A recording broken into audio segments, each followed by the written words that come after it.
ਵਾਹਿਗੁਰੂ ਜੀ ਕਾ ਖਾਲਸਾ ਵਾਹਿਗੁਰੂ ਜੀ ਕੀ ਫਤਿਹ।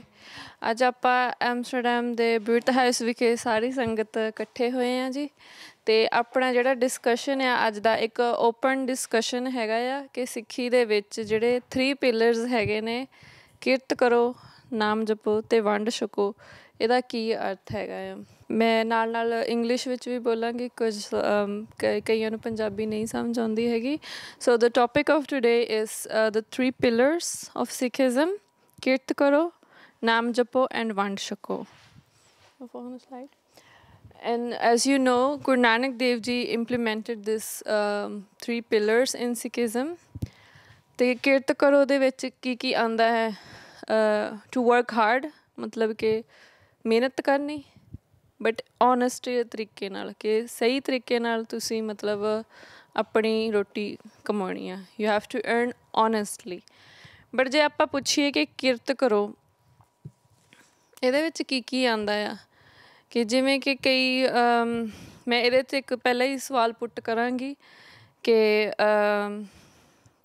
ਭਗਤ ਰਵਿਦਾਸ ਜੀ ਸੀਗੇ, ਉਹ ਚਮੜੇ ਦਾ ਕੰਮ ਕਰਦੇ ਸੀ, ਤਾਂ ਉਹ ਨਾਲ ਨਾਲ ਨਾਮ ਵੀ ਜਪਦੇ ਸੀਗੇ, ਤਾਂ ਉਹ ਆਪਣਾ ਕਿਰਤ ਕਰਦੇ ਸੀ। ਬਟ ਜੇ ਆਪਾਂ ਅੱਜ ਕਹੀਏ ਕਿ ਆਪਾਂ ਇੱਕ ਸ਼ਰਾਬ ਦਾ ਠੇਕਾ ਖੋਲ੍ਹ ਲਈਏ ਜਾਂ ਮੀਟ ਕੱਟਣ ਦਾ ਕੰਮ ਕਰੀਏ, ਉਹ ਵੀ ਕਿਰਤ ਵਿੱਚ ਆਉਂਦਾ ਹੈ ਕਿ ਨਹੀਂ? ਇਹ ਪਹਿਲਾ ਸਵਾਲ ਆ। ਫਸਟਲੀ ਜਿਹੜਾ ਸਿੱਖਿਜ਼ਮ ਆ ਉਹ ਦਇਆ 'ਤੇ ਖੜ੍ਹਾ ਹੈ। ਦਇਆ ਉਹ ਕਿਸੇ ਵੀ ਚੀਜ਼ 'ਤੇ ਹੋ ਸਕਦੀ ਆ।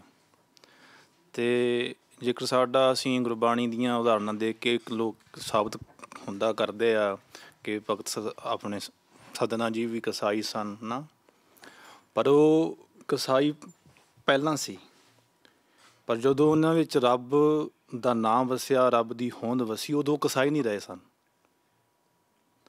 ਅਤੇ ਜੇ ਸਿੱਖਿਜ਼ਮ ਵਿੱਚ ਬੰਦਾ ਹੈ ਤਾਂ ਉਹ ਹੋ ਕੇ ਇੱਕ ਸਿੱਖ ਸਰੂਪ ਧਾਰਨ ਕਰਕੇ ਕਹੇ ਕਿ ਮੇਰੀ ਇੱਕ ਕਿਰਤ ਆ, ਮੈਂ ਇੱਕ ਦਸੰਦੋਵਾਂ ਦੀ ਕਮਾਈ ਕਰਦਾ ਹੈ, ਪਰ ਉਹ ਸਿੱਖੀ ਅਸੂਲਾਂ 'ਤੇ ਸਿੱਖੀ ਸਿਧਾਂਤ 'ਤੇ ਉਹ ਪੂਰਾ ਨਹੀਂ ਹੋ ਸਕਦਾ ਮੇਰੇ according to.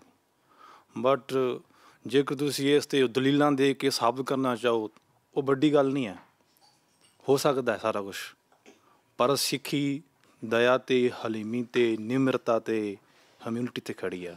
I think it's very difficult killing animals.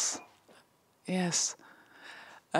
I think it's very difficult. And then I think people say, well, yeah, but you eat plants and you kill plants. They also have a life. For me personally, I don't think it's an earnest living to kill animals. ਜਿੱਥੇ ਤੱਕ ਮੇਰਾ ਖਿਆਲ ਹੈਗਾ, ਜੇ ਆਪਾਂ ਗੁਰਬਾਣੀ ਦਾ ਸਾਰ ਲਈਏ ਜਾਂ ਆਪਾਂ ਗੁਰੂ ਸਾਹਿਬ ਦੇ ਇਤਿਹਾਸ ਤੋਂ ਜੇ ਸਾਖੀਆਂ ਲਈਏ ਜਾਂ ਉੱਥੋਂ ਆਪਾਂ ਕੁਛ ਵਿਚਾਰਨ ਦੀ ਕੋਸ਼ਿਸ਼ ਕਰੀਏ, ਸੋ ਸਿੱਖੀ 'ਚ ਜਿਹੜਾ ਹੈਗਾ ਗੁਰੂ ਸਾਹਿਬ ਨੇ ਸਾਨੂੰ ਇੱਕ ਚੀਜ਼ ਦੱਸੀ, it's not about the final actions you have. ਗੁਰੂ ਸਾਹਿਬ ਨੇ ਜਦੋਂ ਸੱਜਣ ਠੱਗ ਦੀ ਜੇ ਆਪਾਂ ਸਾਖੀ ਲੈ ਲਈਏ, ਗੁਰੂ ਸਾਹਿਬ ਨੇ ਉਹਨੂੰ ਚੋਰੀ ਕਰਨ ਤੋਂ ਮਨਾ ਨਹੀਂ ਕੀਤਾ। ਗੁਰੂ ਸਾਹਿਬ ਨੇ ਉਹਨੂੰ ਮੂਲ ਸਿਧਾਂਤ ਦੱਸੇ ਜਿਹੜੇ ਉਹਨੂੰ ਇੱਕ ਸਿੱਖ ਬਣਾਉਂਦੇ ਨੇ, ਵੀ ਕਿਸੇ ਗਰੀਬ ਦਾ ਬੁਰਾ ਨਹੀਂ ਕਰਨਾ, ਅਤੇ ਕਿਸੇ ਦਾ ਨਮਕ ਖਾਇਆ ਉਹਦੇ ਘਰ ਚੋਰੀ ਨਹੀਂ ਕਰਨੀ, ਉਹਦਾ ਅਹਿਤ ਨਹੀਂ ਕਰਨਾ। ਸਿੱਖੀ ਇਜ਼ ਬੇਸਿਕਲੀ ਨਾਟ ਅਬਾਊਟ ਕਿ ਤੁਸੀਂ ਕੀ ਕੰਮ ਕਰ ਰਹੇ ਹੋ, ਬਟ ਤੁਸੀਂ ਕਿਸ ਤਰ੍ਹਾਂ ਕਰ। ਜਿਸ ਤਰ੍ਹਾਂ ਭਾਈ ਸਾਹਿਬ ਨੇ ਕਿਹਾ, ਤੁਹਾਡੇ ਅੰਦਰ ਜੇ ਸਿੱਖੀ ਹੈਗੀ ਹੈ, you will never do those things ਜਿਹੜੀ ਕਿ ਕਿਸੇ ਦਾ ਅਹਿਤ ਕਰਦੇ ਨੇ। ਜੇ ਹੁਣ ਜਿੱਥੇ ਆਪਾਂ ਗੱਲ ਕਰਦੇ ਹਾਂ ਲਾਈਕ ਬੀਇੰਗ ਅ ਬਚਰ ਜਾਂ ਜੀਵ ਹੱਤਿਆ ਕਰਨਾ, ਵੀ ਹੈਵ ਮਲਟੀਪਲ ਥਿੰਗਸ। ਸਿੱਖੀ ਜਿਹੜੇ ਵਾਦ ਵਿਵਾਦ ਕਾਫੀ ਹੁੰਦੇ ਨੇ, ਕਹਿੰਦੇ ਨੇ ਹਾਂਜੀ ਜਿਹੜੇ ਬੱਕਰੇ ਝਟਕਾਏ ਵੀ ਜਾਂਦੇ ਨੇ। So those are the things like it's not about ਕਿ ਤੁਸੀਂ ਕੀ ਕਰਦੇ ਹੋ ਜਾਂ ਨਹੀਂ ਕਰਦੇ, ਇਟਸ ਵਾਟ ਅਬਾਊਟ ਕਿ ਅੰਦਰ ਤੁਹਾਡੀ ਮਨਸ਼ਾ ਕੀ ਹੈਗੀ ਹੈ, ਹਾਊ ਯੂ ਅੰਡਰਸਟੈਂਡ ਸਿੱਖੀ, ਐਂਡ ਉਹਦੇ ਬਾਅਦ ਜਿਹੜੇ ਐਕਸ਼ਨਸ ਹੁੰਦੇ ਨੇ ਉਹ ਜਿਹੜੇ ਹੈਗੇ ਨੇ ਸਿੱਖੀ ਦੇ ਹਿਸਾਬ ਨਾਲ ਪੂਰੇ ਪੈਂਦੇ ਨੇ ਕਿ ਨਹੀਂ। ਬੇਸਿਕਲੀ ਜਿਹੜਾ ਸਵਾਲ ਸੀਗਾ ਕਿ ਆਪਾਂ ਜਦੋਂ ਕਿਰਤ ਕਰਦੇ ਹਾਂ ਨਾ, ਆਪਾਂ ਇਹ ਕਹਿੰਦੇ ਕਿ ਓਨੈਸਟ ਲਿਵਿੰਗ, ਤਾਂ ਓਨੈਸਟ ਲਿਵਿੰਗ ਆਪਾਂ ਕਿਹੜੇ ਕੰਮਾਂ ਵਿੱਚ ਰਹਿ ਕੇ ਕਰ ਸਕਦੇ ਹਾਂ? ਜੇ ਕੋਈ ਪਾਰਲਰ ਖੋਲ੍ਹ ਲਵੇ, ਉਹਦੇ ਵਿੱਚ ਆਪਾਂ ਕੇਸ ਕਤਲ ਕਰਦੇ ਹਾਂ, ਉਹ ਓਨੈਸਟ ਲਿਵਿੰਗ ਹੈਗੀ ਆ? ਜਾਂ ਆਪਾਂ ਸਲਾਖਰਾਏ ਜਿਵੇਂ ਡੱਚ 'ਚ ਕਹਿ ਦਿੰਦੇ ਆ, ਮੀਟ ਕੱਟ ਕੇ ਵੇਚਦੇ ਹਾਂ, ਉਹ ਓਨੈਸਟ ਲਿਵਿੰਗ ਹੈਗੀ? ਕਿਉਂਕਿ ਜਿੱਦਾਂ ਭਗਤ ਰਵਿਦਾਸ ਜੀ, ਜਾਂ ਉਹਨਾਂ ਨੂੰ ਆਪਾਂ ਗੁਰੂ ਰਵਿਦਾਸ ਜੀ ਵੀ ਕਹਿ ਦਿੰਦੇ ਹਾਂ ਕਿਉਂਕਿ ਉਹਨਾਂ ਦੀ ਬਾਣੀ ਦਰਜ ਹੈ ਗੁਰੂ ਗ੍ਰੰਥ ਸਾਹਿਬ ਜੀ ਵਿੱਚ, ਉਹ ਜਦੋਂ ਜਿਹੜੀ ਉਹ ਕਿਰਤ ਕਰਦੇ ਸੀ, ਉਹ ਚਮੜੇ ਦੇ ਆਈ ਥਿੰਕ ਜੁੱਤੀਆਂ ਗੰਢਦੇ ਸੀਗੇ, ਚਮੜੇ ਦਾ ਕੰਮ ਸੀ ਉਹਨਾਂ ਦਾ। ਤਾਂ ਉਹ ਵੀ ਓਨੈਸਟ ਲਿਵਿੰਗ ਵਿੱਚ ਹੀ ਗਿਣਿਆ ਜਾਂਦਾ ਸੀਗਾ। ਤਾਂ ਫਿਰ ਅੱਜ ਕੱਲ੍ਹ ਦੇ ਲੋਕ ਫਿਰ ਇਹ ਸਵਾਲ ਪੁੱਟ ਕਰਨ ਲੱਗ ਜਾਂਦੇ, ਫਿਰ ਮੇਰੀ ਵੀ ਕਿਰਤੀ ਹੋਈ, ਕਿਰਤ ਜੇ ਮੈਂ ਕਿਰਤ ਕਰਦਾ ਤਾਂ ਨਾਲ ਕਿਰਤੀ ਵੀ ਕਰਦਾ ਹਾਂ, ਤਾਂ ਮੇਰੀ ਵੀ ਕਿਰਤ ਹੀ ਆ। ਤਾਂ ਅਸੀਂ ਸਾਰੇ ਸਹਿਮਤ ਹਾਂ ਇਸ ਚੀਜ਼ ਦੇ ਵਿੱਚ ਕਿ ਦਇਆ ਵੀ ਹੋਣੀ ਚਾਹੀਦੀ ਆ ਇੱਕ ਐਨੀਮਲ ਦੇ ਪ੍ਰਤੀ, ਜੇ ਆਪਾਂ ਸੋਚਦੇ ਹਾਂ। ਬਟ ਜੇ ਆਪਾਂ ਕਿਸੇ ਨੇ ਕੋਈ ਕਾਪਰ ਖੋਲ੍ਹਿਆ ਜਾਂ ਬਿਊਟੀ ਪਾਰਲਰ ਖੋਲ੍ਹਿਆ, ਉਹਦੇ ਵਿੱਚ ਤੁਸੀਂ ਕੀ ਕਹਿਣਾ ਚਾਹੋਗੇ ਬਾਬਾ ਜੀ? ਇਹ ਵਿਸ਼ਾ ਜਿਹੜਾ ਆ, ਇਹਦੇ ਵਿੱਚ ਇਹ ਨਹੀਂ ਵੀ ਤੁਸੀਂ ਕੀ ਕੰਮ ਕਰਦੇ ਹੋ। ਇਹਦਾ ਮਤਲਬ ਹੈਗਾ ਜੇ ਤੁਸੀਂ ਗਰੋਸਰੀ ਦੁਕਾਨ ਕਰਦੇ ਹੋ ਅਤੇ ਉੱਥੇ ਹੇਰਾ ਫੇਰੀ ਕਰੀ ਜਾਂਦੇ ਹੋ। ਤੁਸੀਂ ਕੋਈ ਆਪਣਾ ਕੰਮ ਆਪਣੇ ਵਰਕਰ ਰੱਖੇ, ਉਹਨਾਂ ਨੂੰ ਤਨਖਾਹ ਘੱਟ ਦੇਈ ਜਾਂਦੇ ਹੋ। ਉਹ ਨਹੀਂ ਇੱਕ ਗੁਰੂ ਬਾਣੀ ਦੇ ਕਹਿੰਦੀ ਹੱਕ ਪਰਾਇਆ ਨਾਨਕਾ ਉਹ ਸੂਰਸ ਗਾਏ, ਗੁਰ ਪੀਰ ਹਾਮਾ ਤਾਂ ਪਰੇ ਜਾ ਮੁਰਦਾਰ ਨਾ ਖਾਏ। ਉਹਨੂੰ ਮਰਿਆ ਹੋਇਆ ਮਾਸ ਕਿਹਾ ਗੁਰਬਾਣੀ ਨੇ, ਕਿਸੇ ਦਾ ਹੱਕ ਖਾਣਾ। ਮੇ ਬੀ 90% ਸਾਡੇ ਸਿੱਖ ਲੋਕ ਨੇ ਜਿਹੜੇ ਕੰਮ ਕਰਦੇ ਨੇ ਔਰ ਲੇਬਰ ਨੂੰ ਘੱਟ ਪੈਸੇ ਦਿੰਦੇ ਆ। ਮੈਂ ਦਾਅਵੇ ਨਾਲ ਕਹਿ ਸਕਦਾ ਸਾਡੇ ਜਿੰਨੇ ਨੌਜਵਾਨ ਕੰਮ ਕਰਦੇ, ਕੋਈ ਮੇਰਾ ਬੜਾ ਲੰਬਾ ਵਾਹ 10-11 ਸਾਲ ਤੋਂ, ਜਿਹੜਾ ਗੋਰੇ ਕੋਲ ਕੰਮ ਹੈ, ਗੋਰਾ ਵਾਈਨ ਵੀ ਪੀਂਦਾ, ਗੋਰਾ ਮਾਸ ਵੀ ਖਾਂਦਾ, ਲੇਕਿਨ ਆਪਣੇ ਵਰਕਰ ਨੂੰ ਉਹਦੇ ਕੀਤੇ ਹੋਏ ਮਿਹਨਤਾਨੇ ਦਾ ਮੁੱਲ ਪੂਰਾ ਦਿੰਦਾ। ਅਸੀਂ 30-35 ਰੁਪਏ 'ਚ ਕੰਮ ਕਰਾਉਂਦੇ ਹਾਂ ਗੋਰੇ ਕੋਲੋਂ, ਬੰਦੇ ਕੋਲੋਂ। ਫਿਰ ਅਸੀਂ ਕਹਿੰਦੇ ਹਾਂ ਕਿ ਅਸੀਂ ਅੰਮ੍ਰਿਤਧਾਰੀ ਹਾਂ, ਅਸੀਂ ਪਾਠ ਬੜਾ ਕਰਦੇ ਹਾਂ, ਅਸੀਂ ਆਪਣੇ ਕਿੰਨਾ ਬੜੇ ਗੁਰਸਿੱਖ ਹਾਂ, ਪਰ ਅਸੀਂ ਕਿਸੇ ਦਾ ਹੱਕ ਖਾ ਰਹੇ ਹਾਂ। ਗੁਰ ਪੀਰ ਹਾਮਾ ਤਾਂ ਪਰੇ ਜਾਂ ਮੁਰਦਾਰ ਨਾ ਖਾਏ, ਗੱਲੀ ਭਿਸਤ ਨਾ ਜਾਈਐ, ਛੁੱਟੈ ਸੱਚ ਕਮਾਏ। ਅਤੇ ਗੁਰਬਾਣੀ ਕਹਿੰਦੀ ਆ ਮਾਰਨ ਪਾਏ ਹਰਾਮ ਮੈਂ। ਮਾਰਨ ਦਾ ਮਤਲਬ ਮਸਾਲੇ। ਜੇਕਰ ਹਰਾਮ ਦੀ ਕਮਾਈ ਵਿੱਚ ਤੁਸੀਂ ਬੜੇ ਮਸਾਲੇ ਪਾ ਕੇ ਖਾਓਗੇ ਨਾ, ਹੋਏ ਹਲਾਲ ਨਾ ਜਾਏ, ਉਹ ਕਮਾਈ ਤੁਹਾਡੀ ਹਲਾਲ ਨਹੀਂ ਹੋ ਜਾਣੀ। ਸੋ ਇਸ ਕਰਕੇ ਇਹ ਵਿਸ਼ਾ ਜਿਹੜਾ ਆਪਾਂ ਛੇੜ ਲਿਆ ਆ, ਇਹਦੇ ਬੜੇ ਪੱਖ ਨੇ। ਇਹਦਾ ਇੱਕ ਸਿਰਫ ਪੱਖ, ਹੁਣ ਜਿਹੜੀ ਜੀਵ ਹੱਤਿਆ ਆ, ਇਹ ਕੁਦਰਤ ਦੇ ਨਿਯਮ ਨੇ। ਕੁਦਰਤ ਦੇ ਨਿਯਮ ਨੂੰ ਤੁਸੀਂ ਕਦੇ ਬਦਲ ਨਹੀਂ ਸਕਦੇ। ਕੁਦਰਤ ਆਪਣੇ ਆਪ ਨੂੰ ਬੈਲੈਂਸ ਕਰਦੀ ਹੈ। ਜੰਗਲ ਦੇ ਵਿੱਚ ਜੇ ਬਾਕੀ ਜਾਨਵਰ ਨੇ ਤਾਂ ਉੱਥੇ ਸ਼ੇਰ ਵੀ ਹੈ। ਸ਼ੇਰ ਦੀ ਖੁਰਾਕ ਕੀ ਹੈ? ਗੁਰਬਾਣੀ ਕਹਿੰਦੀ ਹੈ ਇੱਕ ਮਾਸਹਾਰੀ, ਇੱਕ ਤ੍ਰਿਣ ਖਾਹੇ, ਇੱਕ ਨਾ ਛੱਤੀ ਅੰਮ੍ਰਿਤ ਪਾਹੇ, ਇੱਕ ਮਟੀਆ ਮੇ ਮਟੀਆਂ ਖਾਹੇ, ਇੱਕ ਪੌਣ ਸਮਾਰੀ ਪੌਣ ਸਮਾਰ, ਜੀਵੈ ਦਾਤਾ ਮਰੇ ਨ ਕੋਏ, ਨਾਨਕ ਮੁੱਠੇ ਜਾਹੇ ਜਿਨ੍ਹਾਂ ਨਾਹੀਂ ਮਨ ਸੋਏ। ਇੱਥੇ ਗੱਲ ਹੈ ਕਿ ਗੁਰਬਾਣੀ ਕਹਿੰਦੀ ਕਿ ਜਿਹੜਾ ਮਿੱਟੀ ਖਾ ਰਿਹਾ ਰੱਬ ਨੂੰ ਮਿੱਟੀ ਦੇ ਰਿਹਾ, ਜਿਹੜਾ ਮਾਸ ਖਾ ਰਿਹਾ ਉਹਨੂੰ ਮਾਸ ਦੇ ਰਿਹਾ, ਜਿਹੜਾ ਘਾਹ ਖਾਣ ਵਾਲਾ ਉਹਨੂੰ ਘਾਹ ਦੇ ਰਿਹਾ। ਇਹ ਪਰਮਾਤਮਾ ਦਾ ਇੱਕ ਨਿਯਮ ਹੈ। ਹੁਣ ਤੁਸੀਂ ਇਹ ਗੱਲ ਕਰਦੇ ਹੋ ਤਾਂ ਇੰਡੀਆ ਦੇ ਵਿੱਚ ਕੀ ਬਣ ਰਿਹਾ ਹੁਣ? ਜੇ ਕੁੱਤਿਆਂ ਦੇ 10 ਜਾਂ 20 ਕੁੱਤਿਆਂ ਦਾ ਇੱਜੜ ਇੱਕ ਬੱਚੇ ਨੂੰ ਨੋਚ ਕੇ ਖਾ ਰਿਹਾ, ਕੀ ਉਹ ਠੀਕ ਹੋ ਰਿਹਾ? ਮੇਨਕਾ ਕਹਿੰਦੀ ਹੈ ਕੁੱਤੇ ਨਾ ਮਾਰੋ, ਮੋਦੀ ਕਹਿੰਦਾ ਗਾਂ ਨਾ ਮਾਰੋ। ਪਰ ਉੱਥੇ ਹਾਲਾਤ ਕੀ ਬਣ ਰਹੇ ਆ? ਕਿੰਨੇ ਲੋਕ ਰੋਗ ਐਕਸੀਡੈਂਟਾਂ ਨਾਲ ਹੋ ਕੇ ਮਰ ਰਹੇ ਨੇ। ਸੜਕਾਂ ਵਿੱਚ ਪਸ਼ੂ ਫਿਰ ਰਹੇ ਨੇ ਅਵਾਰਾ। ਜਿਸ ਮੁਲਕ ਤੁਸੀਂ ਰਹਿ ਕੇ ਇਹ ਗੱਲਾਂ ਕਰ ਰਹੇ ਹੋ, ਇੱਥੇ ਵੀ ਇੱਦਾਂ ਕਰਕੇ ਵੇਖੋ। ਫਿਰ ਇੱਥੇ ਕੋਈ ਅਵਾਰਾ ਕੁੱਤਾ ਵੇਖਿਆ ਤੁਸੀਂ? ਕੋਈ ਅਵਾਰਾ ਡੰਗਰ ਵੇਖਿਆ ਕਦੀ ਕੋਈ? ਇਹਨਾਂ ਨੇ ਇੱਕ ਸਿਸਟਮ ਬਣਾ ਰੱਖਿਆ, ਬੈਲੈਂਸ ਰੱਖਿਆ ਹੋਇਆ। ਕਿੰਨੀਆਂ ਗਾਵਾਂ ਨੇ ਇੱਥੇ, ਕਿੰਨੇ ਬਲਦ ਨੇ, ਕਿੰਨੇ ਕੁੱਤੇ ਨੇ, ਸਾਰਾ ਕੁਝ ਇੱਕ ਸਿਸਟਮ 'ਚ ਪਰੋਇਆ ਹੋਇਆ। ਉੱਥੇ ਨੂੰ ਕੁੱਤਿਆਂ ਦੀਆਂ ਧਾੜਾਂ ਫਿਰ ਰਹੀਆਂ ਨੇ। ਉਹ ਕਈਆਂ ਬੱਚਿਆਂ ਨੂੰ ਵਿਚਾਰਿਆਂ ਨੂੰ ਨੋਚ ਕੇ ਖਾ ਰਿਹਾ ਉਹਨਾਂ ਨੇ। ਉਹ ਕਹਿੰਦੇ ਆ ਮਾਰਨੇ ਨਹੀਂ, ਪਰ ਅਵਾਰਾ ਕਿੰਨਾ ਕੁੱਤਾ ਫਿਰ ਰਿਹਾ ਉੱਥੇ। ਗਾਵਾਂ ਨੂੰ ਕਹਿੰਦੇ ਮਾਰਨਾ ਨਹੀਂ, ਪਰ ਉੱਥੇ ਹਾਲਾਤ ਕੀ ਬਣ ਰਹੇ ਆ। ਕਿਸਾਨ ਦੀ ਕਿਸਾਨੀ ਜਿਹੜੀ ਆ, ਉਹਨੂੰ ਜਾ ਕੇ ਪੁੱਛੋ ਕਿ ਇਹ ਪਾਪ ਹੈ ਕਿ ਪੁੰਨ ਹੈ, ਫਿਰ ਪਤਾ ਲੱਗੇਗਾ। ਅਸੀਂ ਆਪਾਂ ਇੱਥੇ ਬਹਿ ਕੇ ਗੱਲਾਂ ਜ਼ਰੂਰ ਕਰ ਲੈਂਦੇ ਹਾਂ, ਲੇਕਿਨ ਉਹਨੂੰ ਪੁੱਛੋਗੇ ਪਾਪ ਹੈ ਕਿ ਪੁੰਨ ਹੈ। ਜਿਹੜਾ ਵਿਚਾਰਾ ਦਿਨ ਰਾਤ ਸੱਪਾਂ ਦੀਆਂ ਮਿੱਧੀਆਂ ਜਿਹੜੀਆਂ ਸਿਰੀਆਂ ਮਿੱਧਦਾ ਹੋਇਆ ਉੱਥੇ ਖੇਤਾਂ 'ਚ ਫਿਰ ਰਿਹਾ, ਅਤੇ ਸਵੇਰੇ ਜਾਂਦਾ ਅਤੇ 20 ਡੰਗਰ ਉਹਦੇ ਖੇਤ 'ਚ ਪਏ ਹੋਏ ਆ। ਸੋ ਇਹ ਇਹਨਾਂ ਗੱਲਾਂ ਨਾਲ ਨਹੀਂ ਗੱਲ ਬਣਨੀ ਹੈਗੀ ਜਿਹੜੀਆਂ ਆਪਾਂ ਗੱਲਾਂ ਕਰ ਰਹੇ ਹਾਂ ਕਿ ਇਹ ਪਾਪ ਹੈ, ਇਹ ਪੁੰਨ ਹੈ, ਇਹ ਪਾਪ ਹੈ, ਇਹ ਪੁੰਨ ਹੈ। ਇਹ ਕੁਦਰਤ ਦੇ ਨਿਯਮ ਨੇ। ਕੁਦਰਤ ਹਰ ਚੀਜ਼ ਨੂੰ ਬੈਲੈਂਸ ਕਰਦੀ ਹੈ।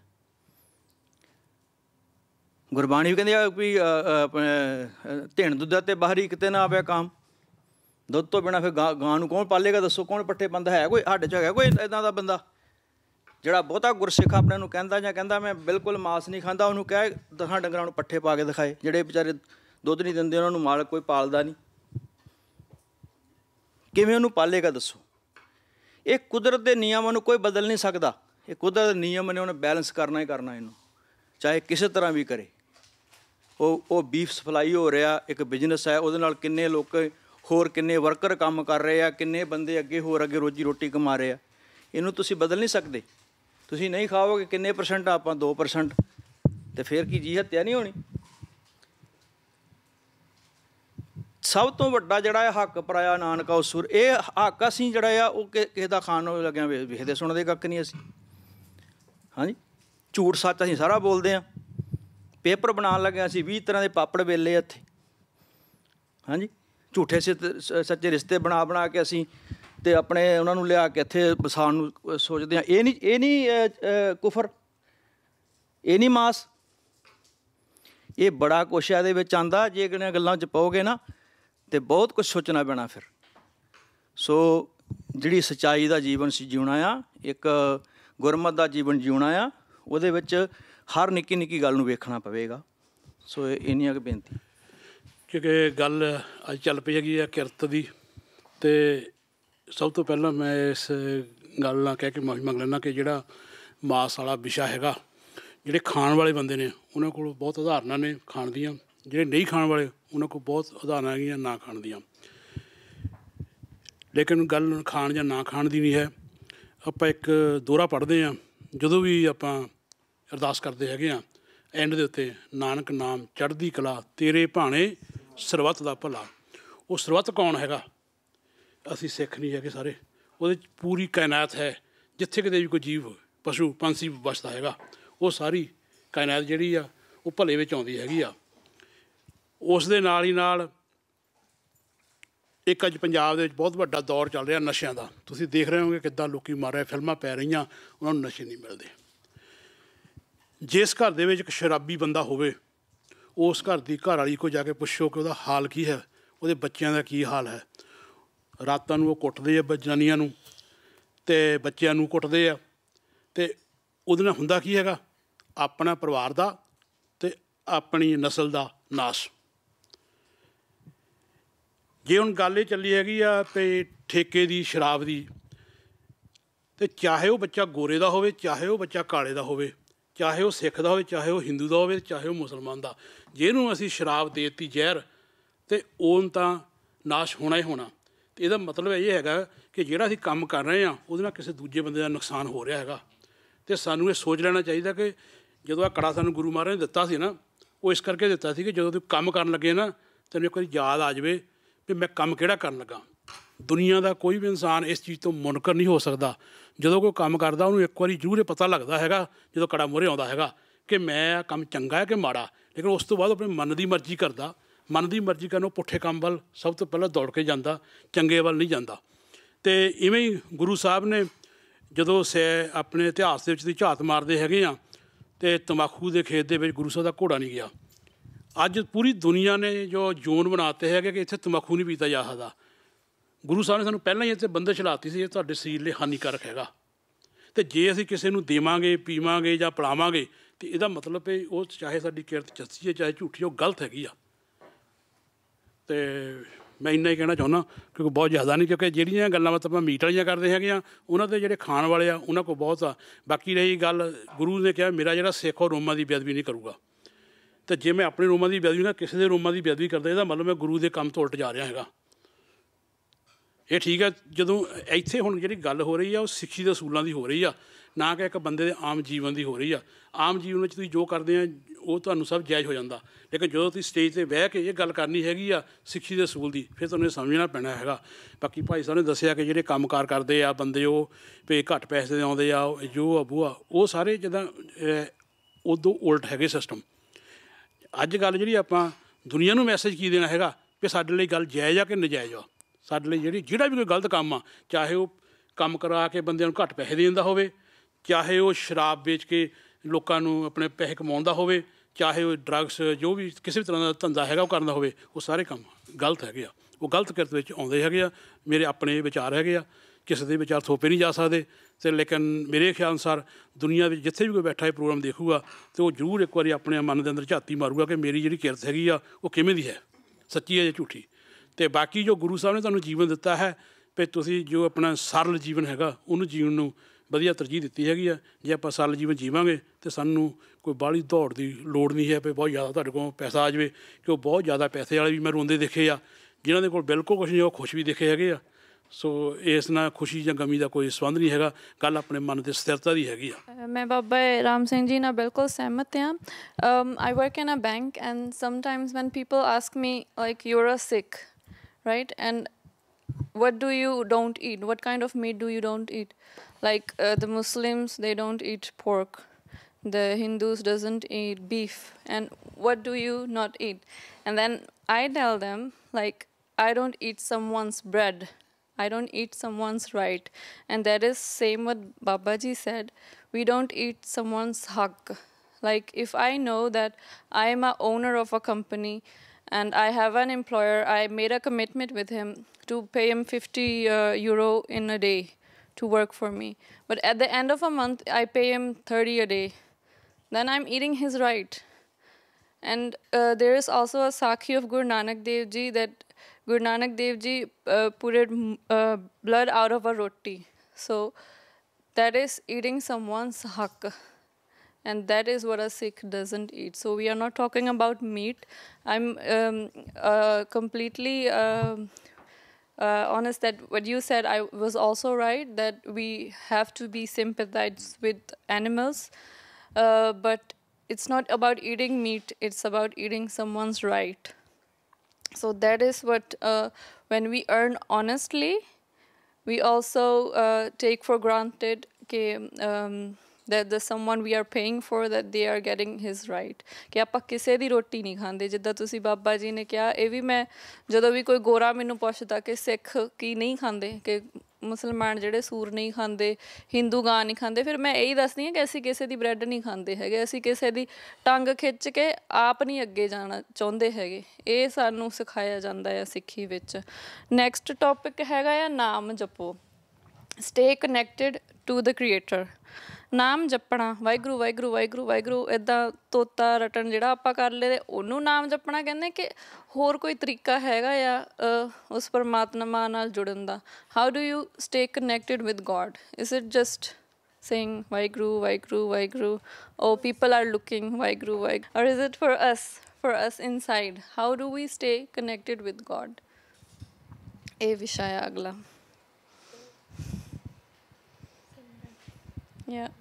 ਸਿਮਰਨ ਜਦੋਂ ਆਪਾਂ ਕਰਦੇ ਆ,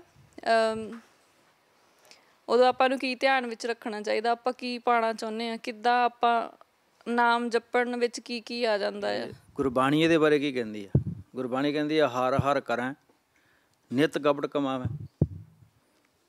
ਵੀ ਹਰੀ ਹਰੀ ਰਾਵ ਵਾਹਿਗੁਰੂ ਵਾਹਿਗੁਰੂ ਕਰਦਾ, ਤੂੰ ਹਰੀ ਹਰੀ ਵੀ ਕਰਦਾ, ਅਤੇ ਹਿਰਦੇ 'ਚ ਗਬਟ ਵੀ ਰੱਖਦਾ, ਵੈਰ ਵਿਰੋਧ ਵੀ ਰੱਖਦਾ, ਈਰਖਾ ਵੀ ਰੱਖਦਾ, ਹਿਰਦਾ ਸ਼ੁੱਧ ਨਾ ਹੋਈ। ਹੁਣ ਗੁਰਬਾਣੀ ਕਹਿੰਦੀ ਵੀ ਤੂੰ ਜਿੰਨਾ ਮਰਜ਼ੀ ਇੱਦਾਂ ਤੋਤਾ ਟਰਨ ਕਰੀ ਜਾ, ਪਰ ਤੇਰਾ ਹਿਰਦਾ ਉਹਦੇ ਨਾਲ ਸਾਫ਼ ਨਹੀਂ ਹੋਣਾ ਜਦੋਂ ਤੱਕ ਤੂੰ ਉਸ ਨਾਮ ਨੂੰ ਆਪਣੇ ਹਿਰਦੇ 'ਚ ਵਸਾ ਕੇ ਉਸ ਅਨੁਸਾਰ ਆਪਣਾ ਜੀਵਨ ਨਹੀਂ ਢਾਲਦਾ।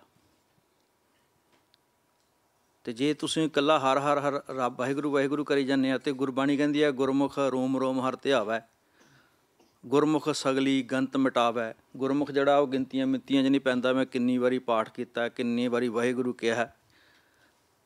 ਅਤੇ ਗੁਰਮੁਖ ਵੈਰ ਵਿਰੋਧ ਗਵਾਵੈ। ਜਦੋਂ ਇਹ ਅਵਸਥਾ ਆ ਜਾਂਦੀ ਹੈ ਨਾ, ਜਿਹੜਾ ਨਾਮ ਸਿਮਰਨ ਦਾ ਉਹ ਬੇਮਤਾਜ ਹੋ ਜਾਂਦਾ, ਕਿਸੇ ਦਾ ਆਜ ਹੀ ਨਹੀਂ ਰਹਿੰਦਾ, ਬੇਖੌਫ ਹੋ ਜਾਂਦਾ, ਨਿਡਰ ਹੋ ਜਾਂਦਾ, ਔਰ ਨਿਰਵੈਰ ਹੋ ਜਾਂਦਾ। ਜੇ ਤਾਂ ਨਾਮ ਜਪਣ ਕਰਕੇ ਇਹ ਸਾਡੇ ਵਿੱਚ ਗੁਣ ਆ ਰਹੇ ਨੇ, ਅਤੇ ਸਮਝ ਲਓ ਕਿ ਸਾਡਾ ਜਿਹੜਾ ਨਾਮ ਜਪਿਆ ਉਹ ਸਫਲ ਹੈ, ਜਾਂ ਅਸੀਂ ਉਹ ਤੋਤਾ ਰਟਨ ਨਹੀਂ ਕਰ ਰਹੇ। ਪਰ ਜੇਕਰ ਤਬਦੀਲੀ ਕੋਈ ਨਹੀਂ, ਵਾਹਿਗੁਰੂ ਵਾਹਿਗੁਰੂ ਸਵੇਰ ਤੋਂ ਸ਼ਾਮ ਤੱਕ ਕਰੀ ਜਾ ਰਹੇ ਹਾਂ, ਔਰ ਮਨ ਵਿੱਚ ਬੁਰਾ ਵਿਚਿਤ ਵੀ ਜਾ ਰਹੇ ਹਾਂ, ਬੈਰ ਵਿਰੋਧ ਵੀ ਰੱਖੀ ਜਾ ਰਹੇ ਹਾਂ, ਈਰਖਾ ਵੀ ਕਰੀ ਜਾ ਰਹੇ ਹਾਂ, ਅਤੇ ਫਿਰ ਉਹ ਤੋਤਾ ਰਟਨ ਬਣ ਜਾਏਗਾ। ਅਤੇ ਜੇ ਤਾਂ ਕੋਈ ਜੀਵਨ 'ਚ ਕੋਈ ਕ੍ਰਾਂਤੀ ਘਟਦੀ ਹੈ, ਕੋਈ ਰੈਵੋਲੂਸ਼ਨ ਆਉਂਦਾ ਹੈ, ਫਿਰ ਸਮਝ ਲਓ ਕਿ ਉਹਦਾ ਅਸਰ ਹੋ ਰਿਹਾ।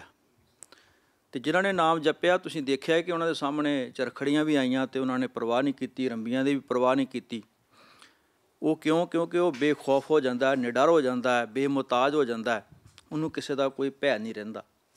ਜਿਵੇਂ ਪਰਮਾਤਮਾ ਨਿਰਭਉ ਹੈ, ਨਿਰਵੈਰ ਹੈ, ਇਸੇ ਤਰ੍ਹਾਂ ਹੀ ਇਹ ਗੁਣ ਜਿਹੜੇ ਨੇ ਉਹ ਉਸ ਵਿੱਚ ਆ ਜਾਂਦੇ ਨੇ, ਜੋ ਪਰਮਾਤਮਾ ਦੇ ਆਪਣੇ ਦੈਵੀ ਗੁਣ ਨੇ, ਉਹ ਇਨਸਾਨ ਵਿੱਚ ਜਦੋਂ ਆ ਜਾਂਦੇ ਨੇ ਤਾਂ ਫਿਰ ਉਹ ਹਰ ਬਦੀ ਦੇ ਖਿਲਾਫ ਅੜ ਖਲੋਣ ਦੀ ਉਹਦੇ ਵਿੱਚ ਜੁਰਤ ਆ ਜਾਂਦੀ ਹੈ ਅਤੇ ਉਹ ਅੜ ਖਲੋਂਦਾ ਹੈ। ਸੋ ਇਹ ਜੇ ਤਾਂ ਇੱਦਾਂ ਦੀ ਸਾਡੇ ਵਿੱਚ ਕੋਈ ਹੋ ਰਹੀ ਹੈ, ਉਹਦੇ ਨਾਲ ਕੋਈ ਜੀਵਨ ਦੇ ਵਿੱਚ ਕੋਈ ਤਬਦੀਲੀ ਆ ਰਹੀ ਹੈ, ਅਤੇ ਫਿਰ ਤਾਂ ਨਾਮ ਜਪਿਆ ਸਫਲ ਹੈ। ਅਤੇ ਜੇ ਇਹ ਗੱਲਾਂ ਸਾਡੇ ਵਿੱਚ ਨਹੀਂ ਆ ਰਹੀਆਂ ਤਾਂ ਫਿਰ ਸਮਝ ਲਓ ਫਿਰ ਤੋਤਾ ਰਟਣ ਹੈ, ਤੋਤਾ ਰਟਣ ਕਰੀ ਜਾ ਰਹੇ ਹਾਂ ਅਸੀਂ। ਅਤੇ ਮਤਲਬ ਦੂਸਰਾ, ਮਨ ਦੀ ਜਿਹੜੀ ਵਿੱਚ ਇਕਾਗਰਤਾ ਬੜੀ ਜ਼ਰੂਰੀ ਹੈ। ਰਸਨਾ ਤੋਂ ਕਹੀ ਜਾ ਰਹੇ ਹਾਂ, ਲੇਕਿਨ ਨਾ ਕੰਨ ਸੁਣ ਰਹੇ ਨੇ ਔਰ ਨਾ ਮਨ ਉਸ ਨੂੰ ਮੰਨ ਰਿਹਾ। ਸੋ ਇਸ ਕਰਕੇ ਬਾਕੀ ਦੇਖੋ, ਗੁਰਬਾਣੀ ਨੇ ਇੱਥੇ ਸਿੱਖ ਧਰਮ ਨੇ ਜਿਹੜਾ ਪਹਿਲਾ ਪ੍ਰਿੰਸੀਪਲ ਦਿੱਤਾ ਸਾਨੂੰ, ਉਹ ਦਿੱਤਾ ਕਿਰਤ ਕਰਨੀ। ਸਿੱਖੀ ਵਿੱਚ ਕਿਰਤ ਪ੍ਰਧਾਨ ਹੈ, ਪੂਜਾ ਪ੍ਰਧਾਨ ਨਹੀਂ। ਪਹਿਲੀ ਗੱਲ ਤਾਂ ਇਹ ਦੇਖੋ ਕਿ ਕੋਈ ਕਹੇ ਕਿ ਮੈਂ ਕੰਮ ਛੱਡ ਕੇ ਮੈਂ ਸਿਮਰਨ ਕਰ ਰਿਹਾ, ਗੁਰਬਾਣੀ ਨਹੀਂ ਮੰਨਦੀ। ਨਾ ਸਿੱਖੀਜ਼ਮ ਨੂੰ ਉਹਨੂੰ ਕੋਈ ਤਰਜੀਹ ਦਿੰਦਾ। ਅਸੀਂ ਗੁਰੂ ਨਾਨਕ ਪਾਤਸ਼ਾਹ ਤੋਂ ਲੈ ਕੇ ਅਤੇ ਗੁਰੂ ਕਲਗੀਧਰ ਪਾਤਸ਼ਾਹ ਤੱਕ ਜੀਵਨ ਪੜ੍ਹੀਏ ਅਤੇ ਉਹਨਾਂ ਨੇ ਕਿਰਤ ਨੂੰ ਨਾਲ ਰੱਖਿਆ। ਕਿਰਤ ਇਸੇ ਕਰਕੇ ਪਹਿਲਾਂ ਲਿਖਿਆ ਕਿ ਕਿਰਤ ਕਰਨੀ ਫਿਰ ਨਾਮ ਜਪਣਾ। ਹੁਣ ਟਰੈਂਡ ਇਹ ਬਣ ਗਿਆ ਕਿ ਤੁਸੀਂ ਚੋਲਾ ਪਾਓ ਲੰਬਾ ਜਿਹਾ, ਗੋਲ ਪੱਗ ਬੰਨੋ, ਡੇਰੇ 'ਚ ਬਹਿ ਜਾਓ, ਇਹ ਨਾਮ ਜਪ ਰਹੇ ਹਾਂ ਅਸੀਂ। ਦੂਜਿਆਂ ਉੱਤੇ ਅਸੀਂ ਬੋਝ ਬਣ ਰਹੇ ਹਾਂ। ਅਤੇ ਗੁਰਬਾਣੀ ਕੀ ਕਹਿ ਰਹੀ ਹੈ ਕਿ ਧ੍ਰਿਗ ਦਿਨਾਂ ਜੀਵਿਆ ਜਿਨ੍ਹਾਂ ਵਡਾਣੀ ਆਸ। ਅਤੇ ਅਸੀਂ ਕਹਿ ਰਹੇ ਹਾਂ ਕਿ ਕੋਈ ਪੱਕੀਆਂ ਪਕਾਈਆਂ ਲੈ ਕੇ ਲੰਗਰ ਆਏਗਾ, ਅਸੀਂ ਤਾਂ ਜੀ ਨਾਮ ਜਪਣ ਡੇ ਹਾਂ। ਇਹੋ ਜਿਹੀਆਂ ਸਾਨੂੰ ਕਥਾ ਕਹਾਣੀਆਂ ਸੁਣਾ ਕੇ ਅਤੇ ਕਿਰਤ ਨਾਲੋਂ ਤੋੜਿਆ ਜਾ ਰਿਹਾ। ਅੱਜ ਵਿਹਲੜ ਲੋਕਾਂ ਨੂੰ ਦੀ ਧਾੜ ਪੈਦਾ ਕੀਤੀ ਜਾ ਰਹੀ ਹੈ ਸਿੱਖੀਜ਼ਮ ਵਿੱਚ। ਕਿਰਤ ਤੋਂ ਪਾਸਾ ਵੱਟਿਆ ਜਾ ਰਿਹਾ। ਜਿਹੜਾ ਵੀ ਸੰਤ ਨਵਾਂ ਉੱਠਦਾ ਜਾਂ ਬਣਦਾ, ਆਪਣੇ ਆਪ ਨੂੰ ਉਹ ਨਾਮ ਸਿਮਰਨ ਵਾਲਾ ਦੱਸਦਾ, ਲੇਕਿਨ ਉਹਨੂੰ ਜੇ ਪੁੱਛੀਏ ਤੁਸੀਂ ਉਹਨਾਂ ਨਾਲ ਗੱਲ ਕਰੋਗੇ ਤੂੰ ਕਿੰਨਾ ਨਾਮ ਜਪਦਾ, ਅਤੇ ਜੇ ਉਹਨੂੰ ਸਵਾਲ ਕਰੋ ਵੀ ਤੁਸੀਂ ਕਿਰਤ ਕਿੰਨੀ ਕਰਦੇ ਹੋ, ਕੰਮ ਤੁਸੀਂ ਕੋਈ ਕਰਦੇ ਨਹੀਂ, ਦੂਜਿਆਂ 'ਤੇ ਬੋਝ ਬਣੀ ਬੈਠੇ ਹੋ। ਸੋ ਕਿਰਤ ਨੂੰ ਤਾਂ ਹੀ ਕਰਕੇ ਪ੍ਰਧਾਨ ਦੱਸਿਆ ਕਿ ਪਹਿਲਾਂ ਕਿਰਤ ਕਰਨੀ ਫਿਰ ਨਾਮ ਜਪਣਾ। ਕਿਰਤ ਕਰਾਂਗੇ ਅਤੇ ਫਿਰ ਹੀ ਉਹਦੇ ਵਿੱਚੋਂ ਕੋਈ ਵੰਡ ਕੇ ਛਕਾਂਗੇ। ਅਤੇ ਜੇ ਆਪਾਂ ਕਿਰਤ ਨਹੀਂ ਕਰਦੇ, ਆਪਾਂ ਤਾਂ ਦੂਜਿਆਂ 'ਤੇ ਡਿਪੈਂਡ ਬੈਠੇ ਹਾਂ। ਅਸੀਂ ਤਾਂ ਜੋ ਕੋਈ ਲਿਆ ਰਿਹਾ ਉਹ ਪੂਜਾ ਦੇ ਧਾਮ 'ਚ ਉਹਦੇ 'ਚੋਂ ਖਾ ਰਹੇ ਹਾਂ ਅਸੀਂ, ਅਤੇ ਅਸੀਂ ਕਿਸੇ ਨੂੰ ਕੀ ਵੰਡ ਕੇ ਛਕਾਂਗੇ? ਅਸੀਂ ਤਾਂ ਕਿਸੇ ਦਾ ਹੱਕ ਖਾ ਰਹੇ ਹਾਂ। ਸੋ ਇਸ ਕਰਕੇ ਇਹ ਸਿਸਟਮ ਜਿਹੜਾ ਅਸੀਂ ਸਾਰਾ, ਭਗਤ ਜਿੰਨੇ ਵੀ ਨੇ ਗੁਰੂ ਗ੍ਰੰਥ ਸਾਹਿਬ ਜਿਨ੍ਹਾਂ ਦੀ ਬਾਣੀ ਆ, ਇੱਕ ਵੀ ਉਹਨਾਂ ਵਿੱਚੋਂ ਦੱਸ ਦਿਓ ਵੀ ਜਿਹੜਾ ਵਿਹਲੜ ਸੀ। ਕੋਈ ਤਾਂ ਕੱਪੜਾ ਬੁਣ ਰਿਹਾ, ਕੋਈ ਕੱਪੜਾ ਸਿਉਂ ਰਿਹਾ, ਕੋਈ ਜੁੱਤੀਆਂ ਗੰਢ ਰਿਹਾ, ਹਰ ਕੋਈ ਆਪਣੀ ਕਿਰਤ ਕਰ ਰਿਹਾ। ਵਿਹਲੜਾਂ ਨੂੰ ਉੱਥੇ ਥਾਂ ਹੀ ਨਹੀਂ ਮਿਲੀ। ਕਾਨ੍ਹਾ ਆਇਆ ਸੀ, ਗੁਰੂ ਅਰਜਨ ਦੇਵ ਜੀ ਨੇ ਕਿਹਾ ਨਹੀਂ। ਸੱਜੂ ਆਇਆ ਸੀ, ਪੀਲੂ ਆਇਆ ਸੀ, ਸਾਹਬ ਹੁਸੈਨ ਆਇਆ ਸੀ। ਉਹਨਾਂ ਨੇ ਕਿਹਾ ਸੀ ਕਿ ਇੱਥੇ ਇਹ ਕਿਰਤੀਆਂ ਦੀ ਬਾਣੀ ਹੈ, ਜਿਨ੍ਹਾਂ ਨੇ ਕਿਰਤ ਕਰਦੇ ਨੇ ਅਤੇ ਨਾਲ ਰੱਬ ਨੂੰ ਯਾਦ ਕਰਦੇ ਨੇ। ਅਤੇ ਬਾਕੀ ਸਿਰਫ ਇਹਦੀ ਵੀ ਜ਼ਬਾਨ ਤੋਂ ਬੋਲਿਆ ਜਾ ਰਿਹਾ, ਜੇ ਹਿਰਦੇ ਵਿੱਚ ਚਿੰਤਨ ਹੈ। ਜਦੋਂ ਅਸੀਂ ਯਾਦ ਕਰਦੇ ਹਾਂ, ਆਪਣੇ ਬੱਚੇ ਨੂੰ ਯਾਦ ਕਰਦੇ ਹਾਂ, ਆਪਣੇ ਮਾਂ ਬਾਪ ਨੂੰ ਯਾਦ ਕਰਦੇ ਹਾਂ, ਅਤੇ ਅਸੀਂ ਕਦੀ ਉਹਨਾਂ ਦਾ ਕਈ ਵਾਰੀ ਨਾਂ ਲੈ ਕੇ ਨਹੀਂ ਯਾਦ ਕਰਦੇ। ਸਾਡੇ ਮਨ ਵਿੱਚ ਉਹਦੀ ਯਾਦ ਬਣੀ ਰਹਿੰਦੀ ਹੈ, ਚਿੰਤਨ ਬਣਿਆ ਰਹਿੰਦਾ। ਇਸੇ ਕਰਕੇ ਜਿਹੜੇ ਭਗਤ ਸੀ ਕਿਰਤ ਕਰਦੇ ਸੀ, ਭਾਵੇਂ ਮੂੰਹ ਤੋਂ ਨਹੀਂ ਸੀ ਬੋਲ ਰਹੇ, ਲੇਕਿਨ ਉਹਨਾਂ ਦੇ ਅੰਦਰ ਜਿਹੜਾ ਸੀ ਉਹ ਚਿੰਤਨ ਜਿਹੜਾ ਸੀ ਚੱਲਦਾ ਸੀਗਾ। ਜਿਵੇਂ ਹੁਣ ਜਾਨਵਰ, ਪੰਛੀ ਜਿਹੜੇ ਨੇ ਉੱਡ ਕੇ ਚੱਲ ਜਾਂਦੇ ਆ, ਕੂੰਜਾਂ ਉੱਡ ਕੇ ਚੱਲ ਜਾਂਦੀਆਂ, ਲੇਕਿਨ ਕੀ ਕਰ ਰਹੀਆਂ ਨੇ ਉਹ? ਉਹਨਾਂ ਦਾ ਚਿੱਤ ਜਿਹੜਾ ਹੈ ਆਪਣੇ ਬੱਚਿਆਂ 'ਚ ਹੈ। ਗਾਂ ਚੱਲ ਰਹੀ ਹੈ, ਲੇਕਿਨ ਉਹਦਾ ਧਿਆਨ ਕਿੱਥੇ ਆ? ਆਪਣੇ ਵੱਛੇ ਵਿੱਚ। ਇਸੇ ਤਰ੍ਹਾਂ ਦਾ ਹੀ ਸੰਬੰਧ ਜਿਹੜਾ ਪਰਮਾਤਮਾ ਨਾਲ ਬਣੇ, ਅਤੇ ਫਿਰ ਕਿਰਤ ਕਰਦਿਆਂ ਫਿਰ ਜਿੱਥੇ ਵੀ ਬੰਦਾ ਕੰਮ ਕਰ ਰਿਹਾ ਆਪਣਾ, ਉਹਦੀ ਯਾਦ ਬਣੀ ਰਹਿਣੀ। In my opinion, naam japna or simran karna is a way to stay connected to the Creator. I follow this line. It's written in Gurbani. ਅਰਦਾਸ ਤੋਂ ਬਾਅਦ ਅਸੀਂ ਕਹਿੰਦੇ ਹੁੰਦੇ ਹਾਂ, ਜਾਂ ਅਰਦਾਸ ਦੇ ਵਿੱਚ ਜਿੰਨੀ ਨਾਮ ਤੇ ਆਇਆ ਗਏ ਮਸ਼ੱਕਤ ਕਾਲ, ਨਾਨਕ ਤੇ ਮੁਖ ਉਜਲੇ ਕੀਤੀ ਛੁੱਟੀ ਨਾਲ। ਮੇਰੇ ਹਿਸਾਬ ਨਾਲ ਅਗਰ ਇਸ ਨੂੰ ਅਸੀਂ ਟਰਾਂਸਲੇਟ ਕਰੀਏ ਤਾਂ ਇੱਦਾਂ ਲਿਖਿਆ ਹੋਇਆ ਕਿ ਕਈ ਵਾਰ ਬੱਚਿਆਂ ਤੋਂ ਗਲਤੀ ਹੋ ਜਾਂਦੀ ਆ, ਬਟ ਜੇ ਤੁਸੀਂ ਨਾਮ ਤੇ ਆ ਰਹੇ ਹੋ ਸੱਚੇ ਦਿਲ ਤੋਂ, ਅਤੇ ਬਾਬਾ ਜੀ ਨੇ ਤੁਹਾਨੂੰ ਮਾफ़ ਕਰ ਦੇਣਾ ਐਂਡ ਵਿੱਚ। ਅਤੇ ਮੇਰਾ ਕੁਐਸਚਨ ਇਹ ਆ ਕਿ ਤੁਸੀਂ ਕਿਸ ਹੱਦ ਤੱਕ ਗਲਤੀ ਕਰਕੇ ਫਿਰ ਤੁਸੀਂ ਮਾफ़ੀ ਨਾਮ ਜਪ ਕੇ ਮੰਗਣਾ ਚਾਹੁੰਦੇ ਹੋ, ਅਤੇ ਅਗਰ ਨਾਮ ਵੀ ਜਪਦੇ ਹੋ ਅਤੇ ਤੁਸੀਂ ਕਿਸ ਦਿਲ ਤੋਂ, ਮਤਲਬ ਕੀ ਸੋਚ ਕੇ? ਇੱਦਾਂ ਵੀ ਲਿਖਿਆ ਹੋਇਆ ਕੀੜੀ ਤੁਲਨਾ ਹੋਵਨੀ ਜੇ ਤਿਸ ਮਨੋ ਨਾ ਵਿਸਰੇ। ਅਤੇ ਇਹ ਸਭ ਗੱਲਾਂ ਤੁਸੀਂ ਅਗਰ ਬੱਚਿਆਂ ਨੂੰ ਸਮਝਾਓ ਤਾਂ ਸਾਨੂੰ ਵਧੀਆ ਲੱਗੂਗਾ। ਜਿਹੜਾ ਗੁਰਬਾਣੀ ਨਾਮ ਦੇ ਵਿਸ਼ੇ ਬਾਰੇ ਸਾਨੂੰ ਦੱਸਦੀ ਹੈ, ਉਹ ਇੱਦਾਂ ਕਿ ਪਹਿਲੀ ਗੱਲ ਹੈ, ਗੁਰੂ ਨਾਨਕ ਦਾ ਜਿਹੜਾ ਨਾਮ ਹੈ ਉਹ ਵਾਹਿਗੁਰੂ ਆ। ਉਹ ਵਿਸਮਾਦੀ ਘੇਰੇ ਵਾਲਾ ਨਾਮ ਹੈ। ਜਿੱਥੇ ਜੇ ਤੁਸੀਂ ਕਹਿੰਦੇ ਨਾ ਜਿਵੇਂ ਅਸੀਂ ਇਹਦੇ ਬਾਰੇ ਸਮਝਣਾ ਚਾਹੀਏ ਪੂਰਨ ਤੌਰ 'ਤੇ, ਅਤੇ ਮੈਨੂੰ ਤਾਂ ਕਿ ਅਜੇ ਤੱਕ ਗੁਰਬਾਣੀ ਵਿੱਚ ਪੜ੍ਹਦਿਆਂ ਸਮਾਂ ਬਹੁਤ ਹੋਇਆ, ਪਰ ਜੇ ਤੁਹਾਨੂੰ ਮੁਕੰਮਲ ਇਹਦੇ ਬਾਰੇ ਦੱਸਣਾ ਹੈ ਨਾਮ ਹੈ ਕੀ ਜਾਂ ਗੋਡ ਨਾਲ ਕੰਡਕਟ ਕਿੱਦਾਂ ਬਣਾਉਣਾ ਹੈ, ਇਹ ਹਰੇਕ ਦਾ ਇਸ ਆਤਮੇ ਦਾ ਆਪੋ ਆਪਣਾ ਵੇ ਹੈ, ਤਰੀਕਾ ਬਣਾਉਂਦੀ ਹੈ। ਪਰ ਗੁਰਬਾਣੀ ਦੱਸਦੀ ਹੈ ਸਾਨੂੰ ਕਿੱਦਾਂ ਨਾਮ ਜਪਣਾ ਚਾਹੀਦਾ ਹੈ। ਅਤੇ ਨਾਮ ਵੈਸੇ ਹੈ ਵਸਮਾਦੀ, ਇਹ ਮੰਨਣ ਦਾ ਵਿਸ਼ਾ ਹੈ, ਨਾ ਕਿ ਸਮਝਣ ਦਾ ਵਿਸ਼ਾ ਹੈ।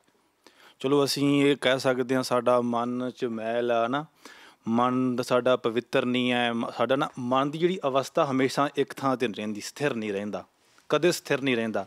ਜੇ ਕਿ ਤੁਸੀਂ ਨਾਮ ਜਪਣ ਬੈਠਦੇ ਵੀ ਹੋ, ਜਪਦੇ ਵੀ ਹੋ, ਤੁਹਾਡਾ ਉਹ ਰਸ ਜਾਂ ਉਹ ਆਨੰਦ ਜਿਹੜਾ ਉਹ ਹਮੇਸ਼ਾ ਇੱਕ ਨਹੀਂ ਰਹਿੰਦਾ, ਕਦੇ ਨਹੀਂ ਇੱਕ ਰਹੇਗਾ।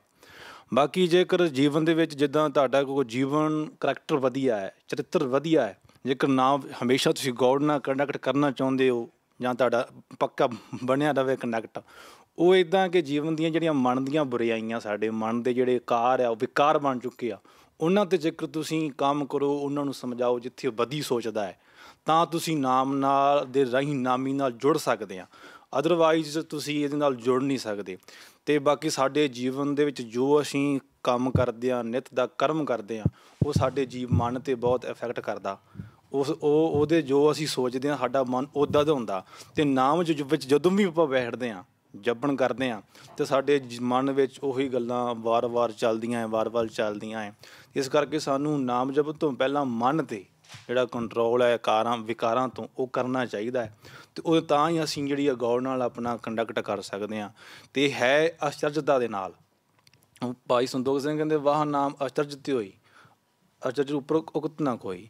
ਜਿਹੜਾ ਵਾਹਿਗੁਰੂ ਗੁਰੂ ਨਾਨਕ ਨੇ ਨਾਮ ਦਿੱਤਾ ਹੈ, ਅਚਰਜਤਾ ਦਿੱਤਾ ਹੈ, ਜਿੱਥੇ ਹਰੇਕ ਚੀਜ਼ ਨੂੰ ਬੜੀ ਖੁਸ਼ੀ ਅਤੇ ਵਿਗਾਸ ਨਾਲ ਕਿਹਾ ਜਾਂਦਾ ਹੈ ਵਾਹ। ਵਾਹ ਦਾ ਕੋਈ ਅਰਥ ਨਹੀਂ, ਕੋਈ ਉਹਦੀ ਭਾਸ਼ਾ ਨਹੀਂ, ਕੋਈ ਲੈਂਗੁਏਜ ਤੁਸੀਂ ਉਹਨੂੰ ਬਿਆਨ ਕਰ ਸਕੋਗੇ।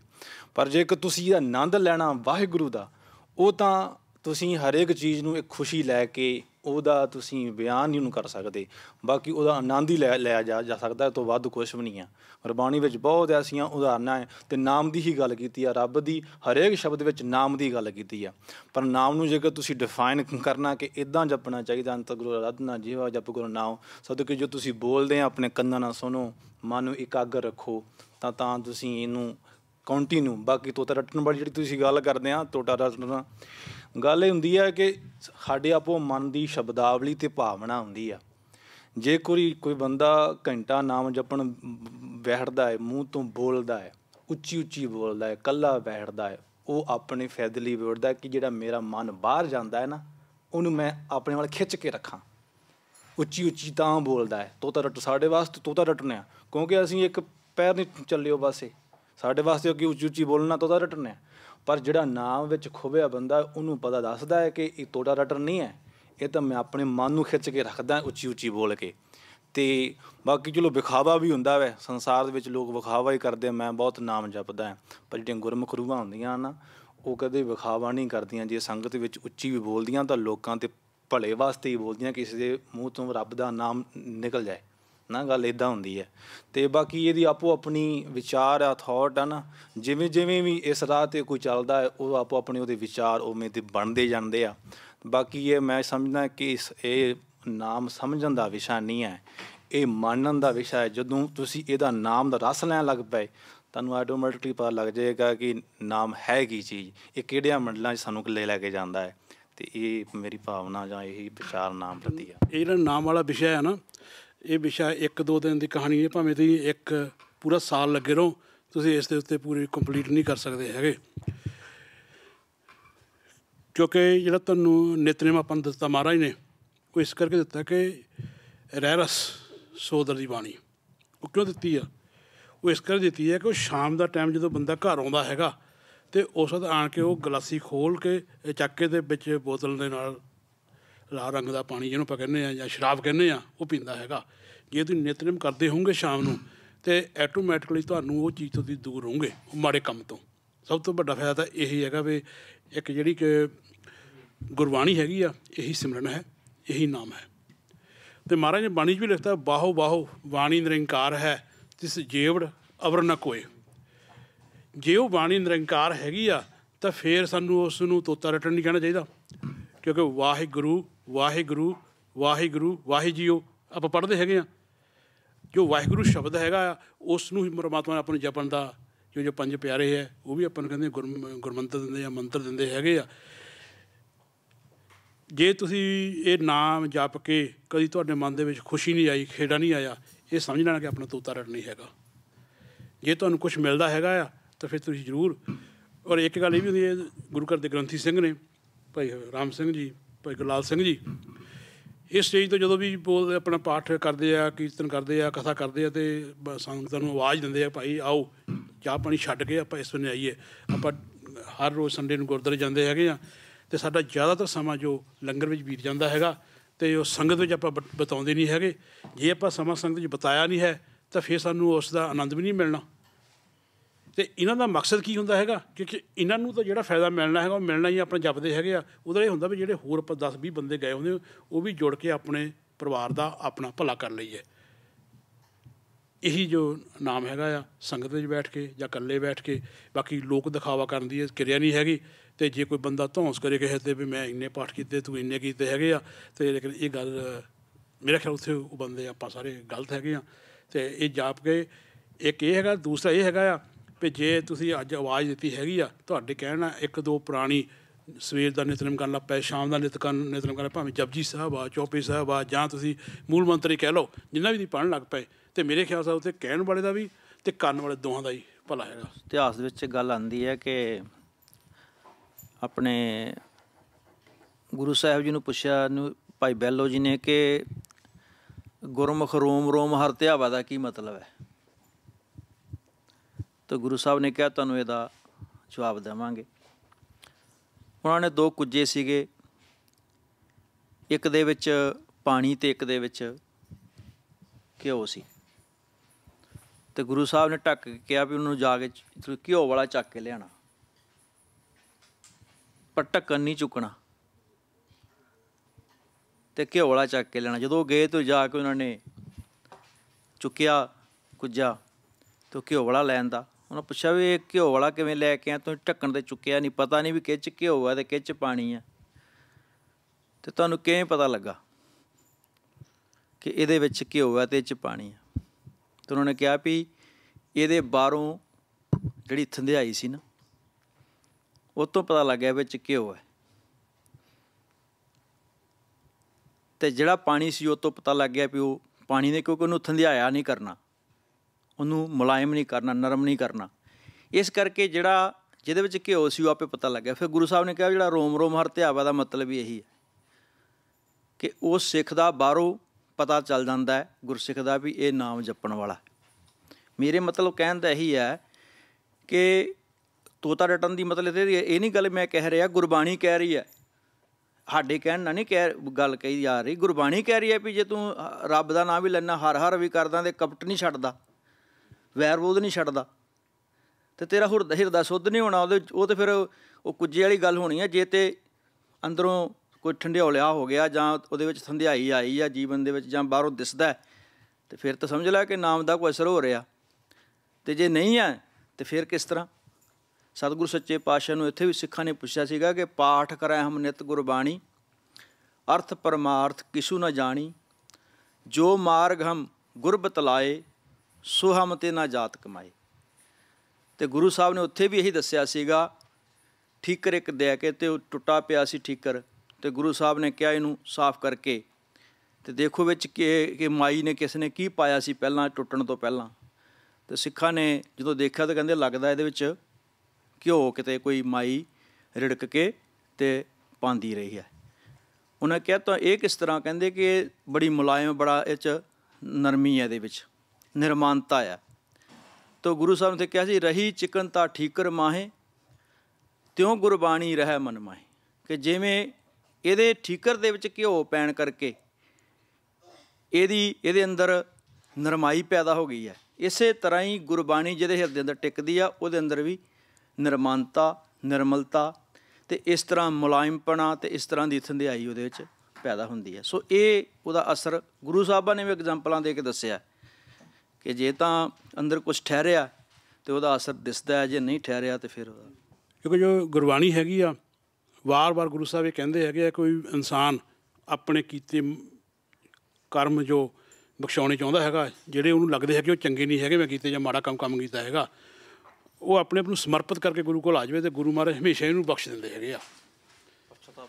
ਆਪਣਾ ਪਛਤਾਤਾਪ ਕਰ ਲਵੇ। ਜੇ ਮੈਂ ਆਣ ਕੇ ਮੱਥਾ ਵੀ ਟੇਕ ਲਿਆ ਅਤੇ ਲੇਕਿਨ ਮਨ ਦੇ ਵਿੱਚੋਂ ਫਿਰ ਆਪਣਾ ਉਹ ਗੱਲ ਕੱਢੀ ਨਹੀਂ ਹੈਗੀ ਜਿਹੜੀ ਪਛਤਾਤਾਪ ਵਾਲੀ ਹੈਗੀ, ਫਿਰ ਉਹ ਜਿੰਨੀ ਵਾਰੀ ਮਰਜ਼ੀ ਆਪਾਂ ਬਖਸ਼ਾਈਏ ਆਪਾਂ ਬਖਸ਼ ਨਹੀਂ ਹੁੰਦੇ। ਗੁਰੂ ਮਹਾਰਾਜ ਕਹਿੰਦੇ ਆ ਵੀ ਇਹ ਆਪਣੇ ਜੋ ਪਰਮਾਤਮਾ ਹੈਗਾ ਅਕਾਲ ਪੁਰਖ ਪਰਮੇਸ਼ਰ ਹੈਗਾ ਉਹ ਸਾਨੂੰ ਹਮੇਸ਼ਾ ਹੀ ਬਖਸ਼ਿੰਦਾ, ਉਹ ਬਖਸ਼ਦਾ ਹੈਗਾ ਸਾਡੇ ਕੀਤੇ ਕੰਮਾਂ ਦੇ ਕਿਤੇ ਵੀ, ਕਿਉਂਕਿ ਆਪਾਂ ਇਨਸਾਨ ਜੀਵ ਹੈਗੇ ਹਾਂ। ਇਸ ਇਨਸਾਨੀ ਜੀਵਨ ਦੇ ਵਿੱਚ ਚੱਲਦਿਆਂ ਅੱਜ ਬਹੁਤ ਵੱਡਾ ਜਿਹੜਾ ਸਾਡਾ ਸਿੱਖ ਧਰਮ ਦੇ ਵਿੱਚ ਜਾਂ ਸਿੱਖ ਧਰਮ ਤੋਂ ਬਾਹਰ ਸਾਡੇ 'ਤੇ ਬਲੇਮ ਲਾਇਆ ਜਾਂਦਾ ਹੈਗਾ ਕਿ ਇਹ ਬੰਦਾ ਸਿੱਖ ਵਾ, ਇਹ ਅੰਮ੍ਰਿਤਧਾਰੀ ਹੈਗਾ, ਇਹ ਆਹ ਕੰਮ ਨਹੀਂ ਕਰ ਸਕਦਾ, ਇਹ ਕੰਮ ਉਹ ਨਹੀਂ ਕਰ ਸਕਦਾ। ਲੇਕਿਨ ਉਹਦੇ ਨਾਲ ਕੀ ਹੁੰਦਾ ਹੈਗਾ ਕਿ ਜਿਹੜਾ ਇਨਸਾਨੀ ਜੀਵਨ ਸਾਡਾ ਹੈਗਾ, ਅਸੀਂ ਚੱਲਦੇ ਜੀਵਨ 'ਚ ਬਹੁਤ ਸਾਰੇ ਗਲਤ ਕੰਮ ਕਰਦੇ ਹੈਗੇ ਆ, ਸਾਡੇ ਕੋਲ ਹੋ ਜਾਂਦੇ ਆ ਅਚਨਚੇਤ ਵਿੱਚ। ਅਤੇ ਲੇਕਿਨ ਜਿਹੜਾ ਮਹਾਰਾਜ ਜਦੋਂ ਬਖਸ਼ਿਸ਼ ਕਰਦੇ ਹੈਗੇ ਆ ਅਤੇ ਉਹ ਬੰਦਾ ਜੇ ਬਖਸ਼ਿਆ ਜਾਵੇ ਤਾਂ ਉਹਨਾਂ ਕੰਮਾਂ ਤੋਂ ਆਪਾਂ ਗਰੇਜ਼ ਕਰ ਸਕਦੇ ਹੈਗੇ ਹਾਂ। ਦੂਜਾ ਜਿਹੜੀ ਗੱਲ ਨਾਮ ਦੀ ਜਾਂ ਸਿਮਰਨ ਦੀ ਹੈਗੀ ਹੈ ਕਿ ਸਾਡਾ ਟੌਪਿਕ ਉਹੀ ਰਹਿਣਾ ਹਮੇਸ਼ਾ ਹੀ, ਜਦੋਂ ਆਪਾਂ ਵੰਡ ਛਕਣ ਦੀ ਆਉਣਾ ਉਦੋਂ ਵੀ ਇਹੀ ਰਹਿਣਾ। ਅਤੇ ਇਹੀ ਹੈਗਾ ਕਿ ਇਹ ਜੇ ਪਰਮਾਤਮਾ ਚਾਹੇ ਤਾਂ ਫਿਰ ਹੀ ਤੁਸੀਂ ਸਵੇਰ ਨੂੰ ਉੱਠ ਕੇ ਜਪਜੀ ਦਾ ਪਾਠ ਕਰ ਸਕਦੇ ਹਾਂ। ਜੇ ਉਹ ਨਾ ਜਾਵੇ ਤਾਂ ਕਈ ਵਾਰੀ ਹਫ਼ਤੇ ਭਰ ਨਿਕਲ ਜਾਂਦੇ ਆ ਅਤੇ ਇਨਸਾਨ ਮੂੰਹ ਦੇ ਵਿੱਚੋਂ ਵਾਹਿਗੁਰੂ ਸ਼ਬਦ ਵੀ ਨਹੀਂ ਕੱਢ ਸਕਦਾ। ਜਦੋਂ ਤੁਸੀਂ ਸਵੇਰੇ ਉੱਠਦੇ ਹਾਂ, ਇਸ਼ਨਾਨ ਕਰਨ ਲੱਗਦੇ ਹੈਗੇ ਆ, ਤੁਹਾਡੇ ਮਨ ਦੇ ਵਿੱਚੋਂ ਕਈ ਵਾਰੀ ਆਵਾਜ਼ ਆਉਂਦੀ ਹੈਗੀ ਆ ਸਤਿਨਾਮ ਸ਼੍ਰੀ ਵਾਹਿਗੁਰੂ ਵਾਹਿਗੁਰੂ ਵਾਹਿਗੁਰੂ, ਉਹ ਤੁਹਾਡੀ ਨਿਰਮਲਤਾ ਹੁੰਦੀ ਹੈ। ਉਸ ਟਾਈਮ ਤੁਹਾਨੂੰ ਕੋਈ ਬੰਦਾ ਆਵਾਜ਼ ਮਾਰੇ ਚੰਗੀ ਨਹੀਂ ਲੱਗਦੀ ਹੈਗੀ, ਕਿਉਂਕਿ ਉਹ ਨਿਰਮਲ ਉਸ ਟਾਈਮ ਹੁੰਦੇ ਸੀ ਆਪਣੇ। ਅਤੇ ਕਈ ਵਾਰੀ ਜਦੋਂ ਸਾਡੇ ਜਿਹੜੇ ਕੀਤੇ ਕੰਮ ਰਾਤ ਦੇ ਜਾਂ ਪਿਛਲੇ ਦਿਨਾਂ ਦੇ ਹੁੰਦੇ ਆ, ਉਹ ਸਵੇਰ ਨੂੰ ਨਹਾਉਣ ਲੱਗੇ ਸਾਡੇ ਮਨ 'ਚ ਘੁੰਮਦੇ ਰਹਿੰਦੇ ਹੈਗੇ ਆ, ਫਿਰ ਆਪਾਂ ਉਸ ਵੇਲੇ ਵਾਹਿਗੁਰੂ ਦਾ ਸ਼ਬਦ ਵੀ ਨਹੀਂ ਲੈ ਸਕਦੇ। ਸੋ ਇਸ ਕਰਕੇ ਪਰਮਾਤਮਾ ਹੀ ਕਿਰਪਾ ਕਰੇ, ਉਹੀ ਜਿਹ ਤੋਂ ਵੀ ਜੇ ਕੋਈ ਜਪਦਾ ਉਹ ਤੋਂ ਜਪਾਉਂਦਾ। ਕੋਈ ਕਹੇ ਕਿ ਮੈਂ ਆਹ ਕਰਦਾ ਮੈਂ ਉਹ ਕਰਦਾ, ਨਹੀਂ, ਉਹ ਆਪਣੇ ਸੇਵਕਾਂ ਤੋਂ ਆਪੇ। ਕਿਉਂ ਜੇ ਹਾਲੇ ਵੀ ਕਿਸੇ ਨੂੰ ਇਸ ਨਾਮ ਦੇ ਉੱਤੇ ਸ਼ੱਕ ਹੋਵੇ, ਕਿਉਂਕਿ ਆਪਣੇ ਕੋਲ ਸਮਾਂ ਥੋੜ੍ਹਾ ਹੈਗਾ, ਸੁਖਮਨੀ ਸਾਹਿਬ ਦੀ 10ਵੀਂ ਅਸ਼ਟਪਦੀ ਹੈਗੀ ਆ, ਕਈ ਕੋਟ ਹੋਈ ਪੁਜਾਰੀ, ਉਹਦੇ ਅਰਥ ਤੁਸੀਂ ਆਪ ਪੜ੍ਹ ਲਿਓ, ਤੁਹਾਨੂੰ ਬਹੁਤ ਸਾਰੇ ਸਵਾਲਾਂ ਦੇ ਜਵਾਬ ਉਸ 10ਵੀਂ ਅਸ਼ਟਪਦੀ 'ਚੋਂ ਮਿਲ ਜਾਣੇ ਹੈਗੇ ਆ। So we had put the question here how we stay connected with the Creator. I want to ask my friend Satkirtan, you give yoga lessons and also you are wearing the star. I want to ask you, how do you stay connected with the God? Because when I came to the Gurdwara, I also saw that your little children were singing the Jaap Sahib. Waheguru Ji Ka Khalsa, Waheguru Ji Ki Fateh. My journey into Sikhi started like in 2007 or 4. 2004. And so it's a long journey already. And for me, I'm a Kundalini Yoga teacher, and our teacher, Yogi Bhajan, he was a Sikh and a yoga teacher. So he implemented a lot of the Sikh tools and the Sikh values into the Kundalini Yoga. And for me, one of the things that came to my mind was one of his quotes, and he said, you have to dwell in God. And I feel that if you work hard and you work honestly, then you really feel that you are guided and helped by the Creator and the universe, that to stay on your path. And even sometimes it's very hard and you're like, oh, I don't know how to do it. Then you can just say, okay, please help me, and take out your ego.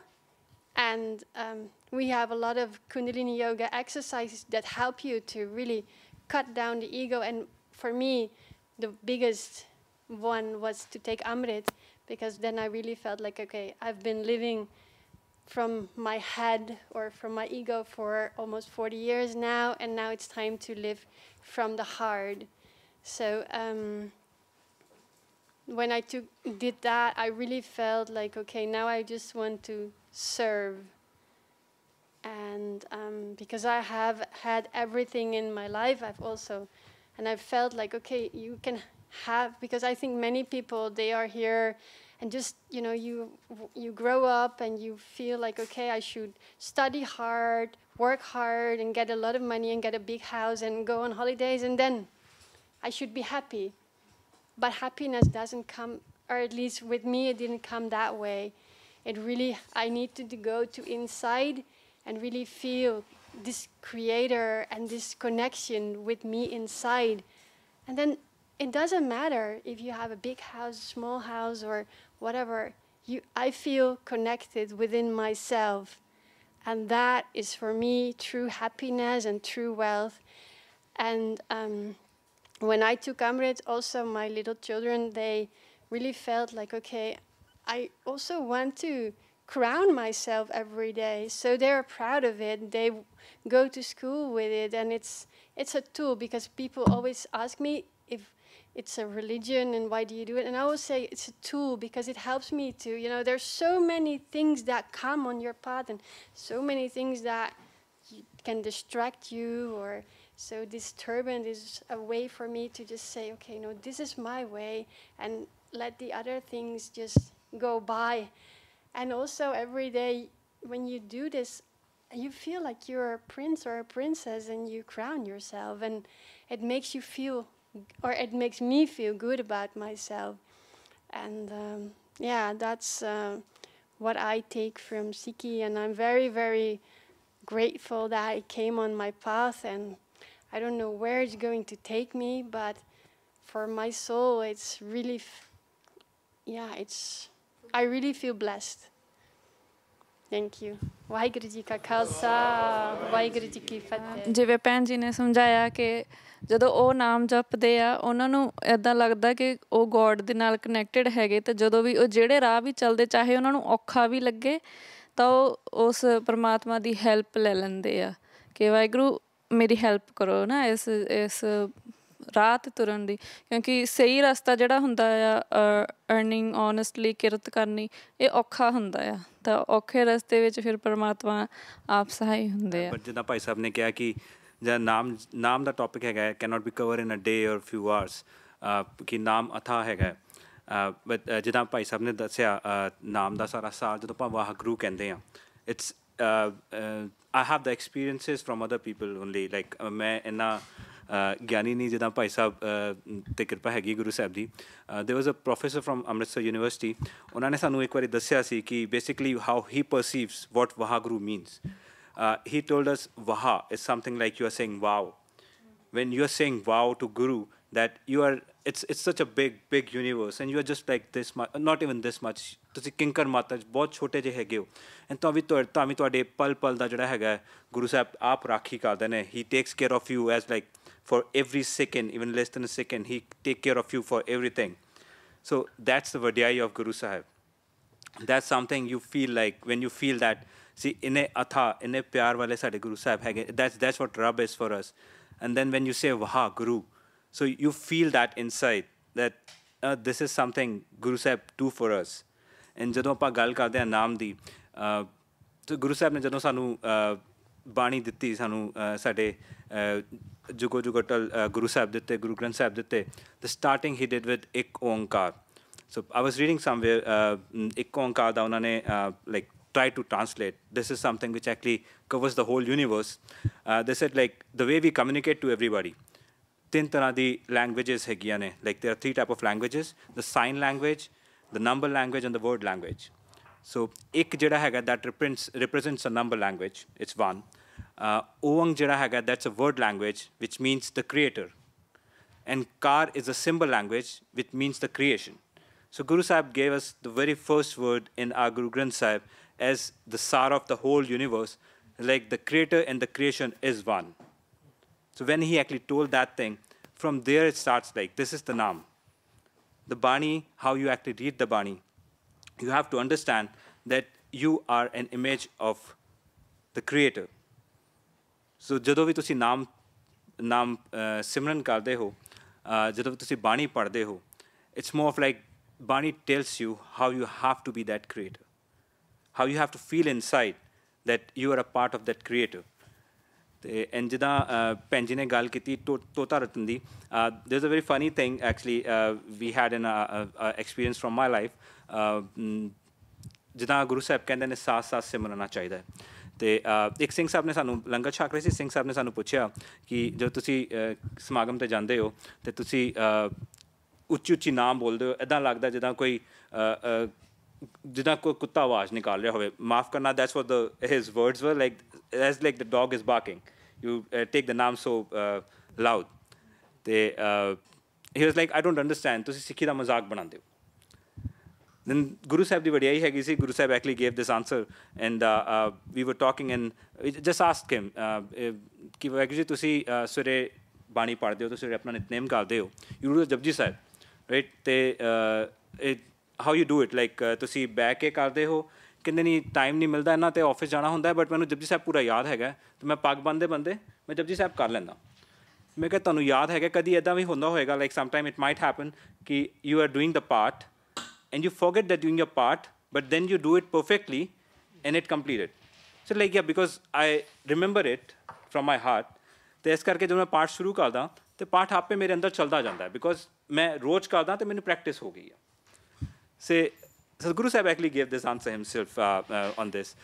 Then this came in, like ਜਦੋਂ ਤੁਸੀਂ ਟੋਟਾ written ਕਰਦੇ ਹੋ, I'll say the exact word, ਤੁਸੀਂ ਜਦੋਂ ਨਾਮ ਵਾਹਿਗੁਰੂ ਵਾਹਿਗੁਰੂ ਬਾਰ-ਬਾਰ ਜਪਦੇ ਹੋ, it's a practice you do.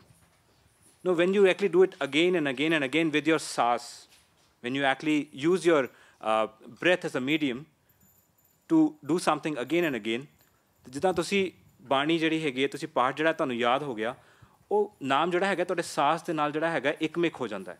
then you don't have to actually remember ਕਿ ਤੁਸੀਂ ਨਾਮ ਜਪ ਰਹੇ ਹੋ ਕਿ ਨਹੀਂ ਜਪ ਰਹੇ, ਤੁਸੀਂ ਵਾਹਿਗੁਰੂ ਵਾਹਿਗੁਰੂ ਕਹਿ ਰਹੇ ਹੋ ਕਿ ਨਹੀਂ ਕਹਿ ਰਹੇ ਹੋ. that actually gets inside your breath, and since you have to take breath every time, you can't live without it.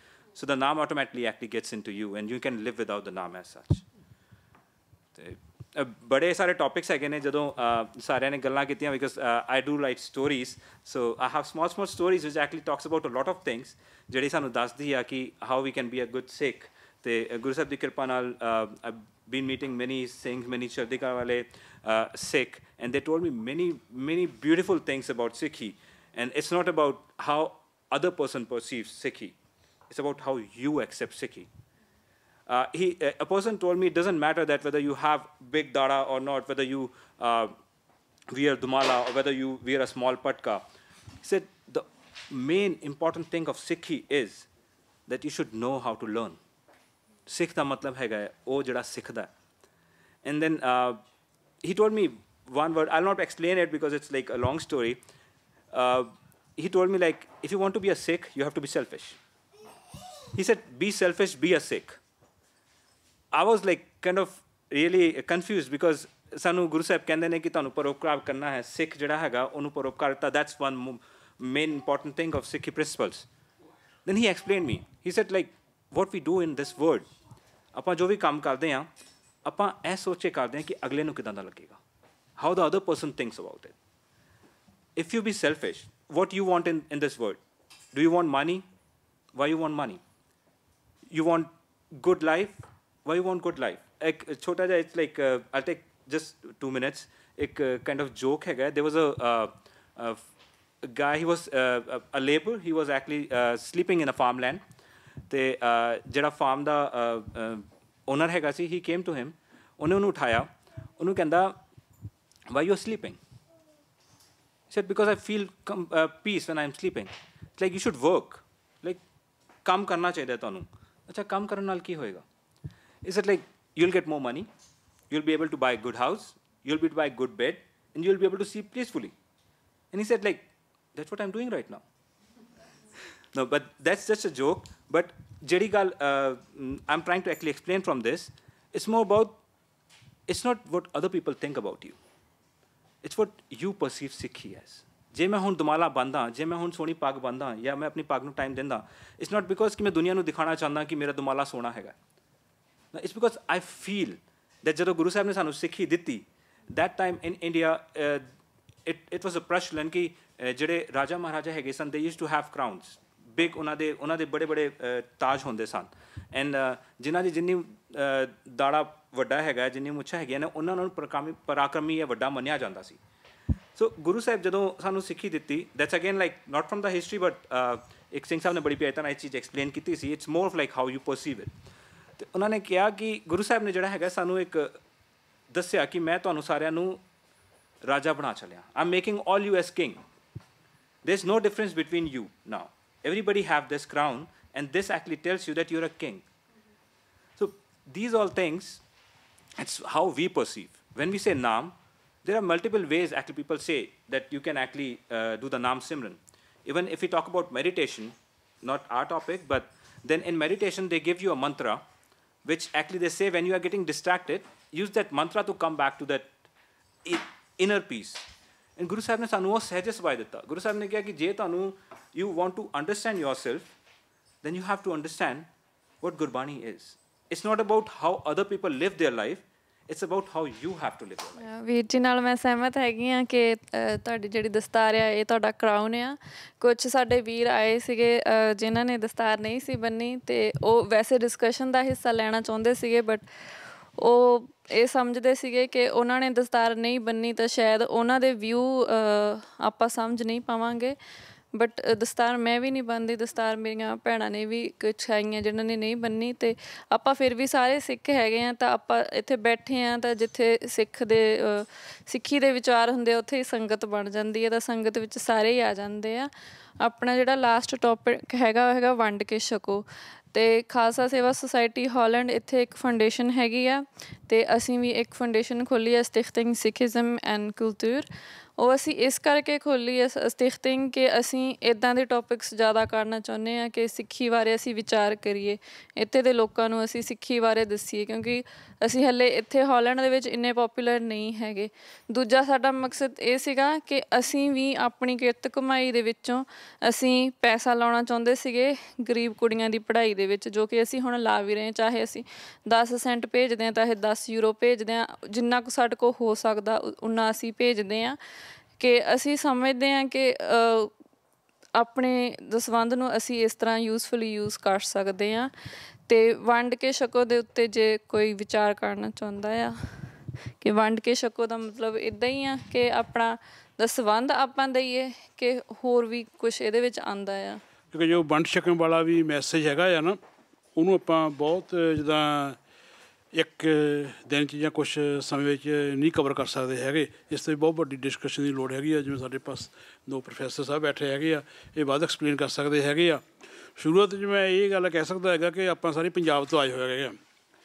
ਜਿਹੜੇ ਸਾਡੇ ਬੱਚੀਆਂ ਸ਼ਾਇਦ ਇਹਨਾਂ ਦੇ ਬੋਰਨ ਇੱਥੇ ਦੇ ਹੋਣਗੇ ਜਾਂ ਉੱਥੇ ਛੋਟੇ ਆਏ ਹੋਣਗੇ। ਆਪਾਂ ਜਿਹੜੇ ਸਾਰੇ ਵੱਡੀ ਉਮਰ 'ਚੋਂ ਆਏ ਹੈਗੇ ਆ, ਅਤੇ ਆਪਣੇ ਪਿੰਡਾਂ ਵਿੱਚ ਬਹੁਤ ਸਾਰੇ ਘਰਾਂ ਵਿੱਚ ਲੋਕ ਆਉਂਦੇ ਸੀ ਜੋ ਘੁੰਡੀ ਜਿਹੀ ਖੜਕਾਉਂਦੇ ਹੁੰਦੇ ਸੀ ਨਾ ਆਪਣੇ, ਅਤੇ ਤਕਰੀਬਨ 99% ਕਿ 100% ਹੀ ਘਰ ਦੀਆਂ ਜਿਹੜੀਆਂ ਸਵਾਣੀਆਂ ਵੱਡੀਆਂ ਬੀਬੀਆਂ ਹੁੰਦੀਆਂ ਸੀਗੀਆਂ ਉਹ ਕਦੀ ਉਹਨਾਂ ਨੂੰ ਖਾਲੀ ਨਹੀਂ ਜਾਣ ਦਿੰਦੀਆਂ ਸੀ।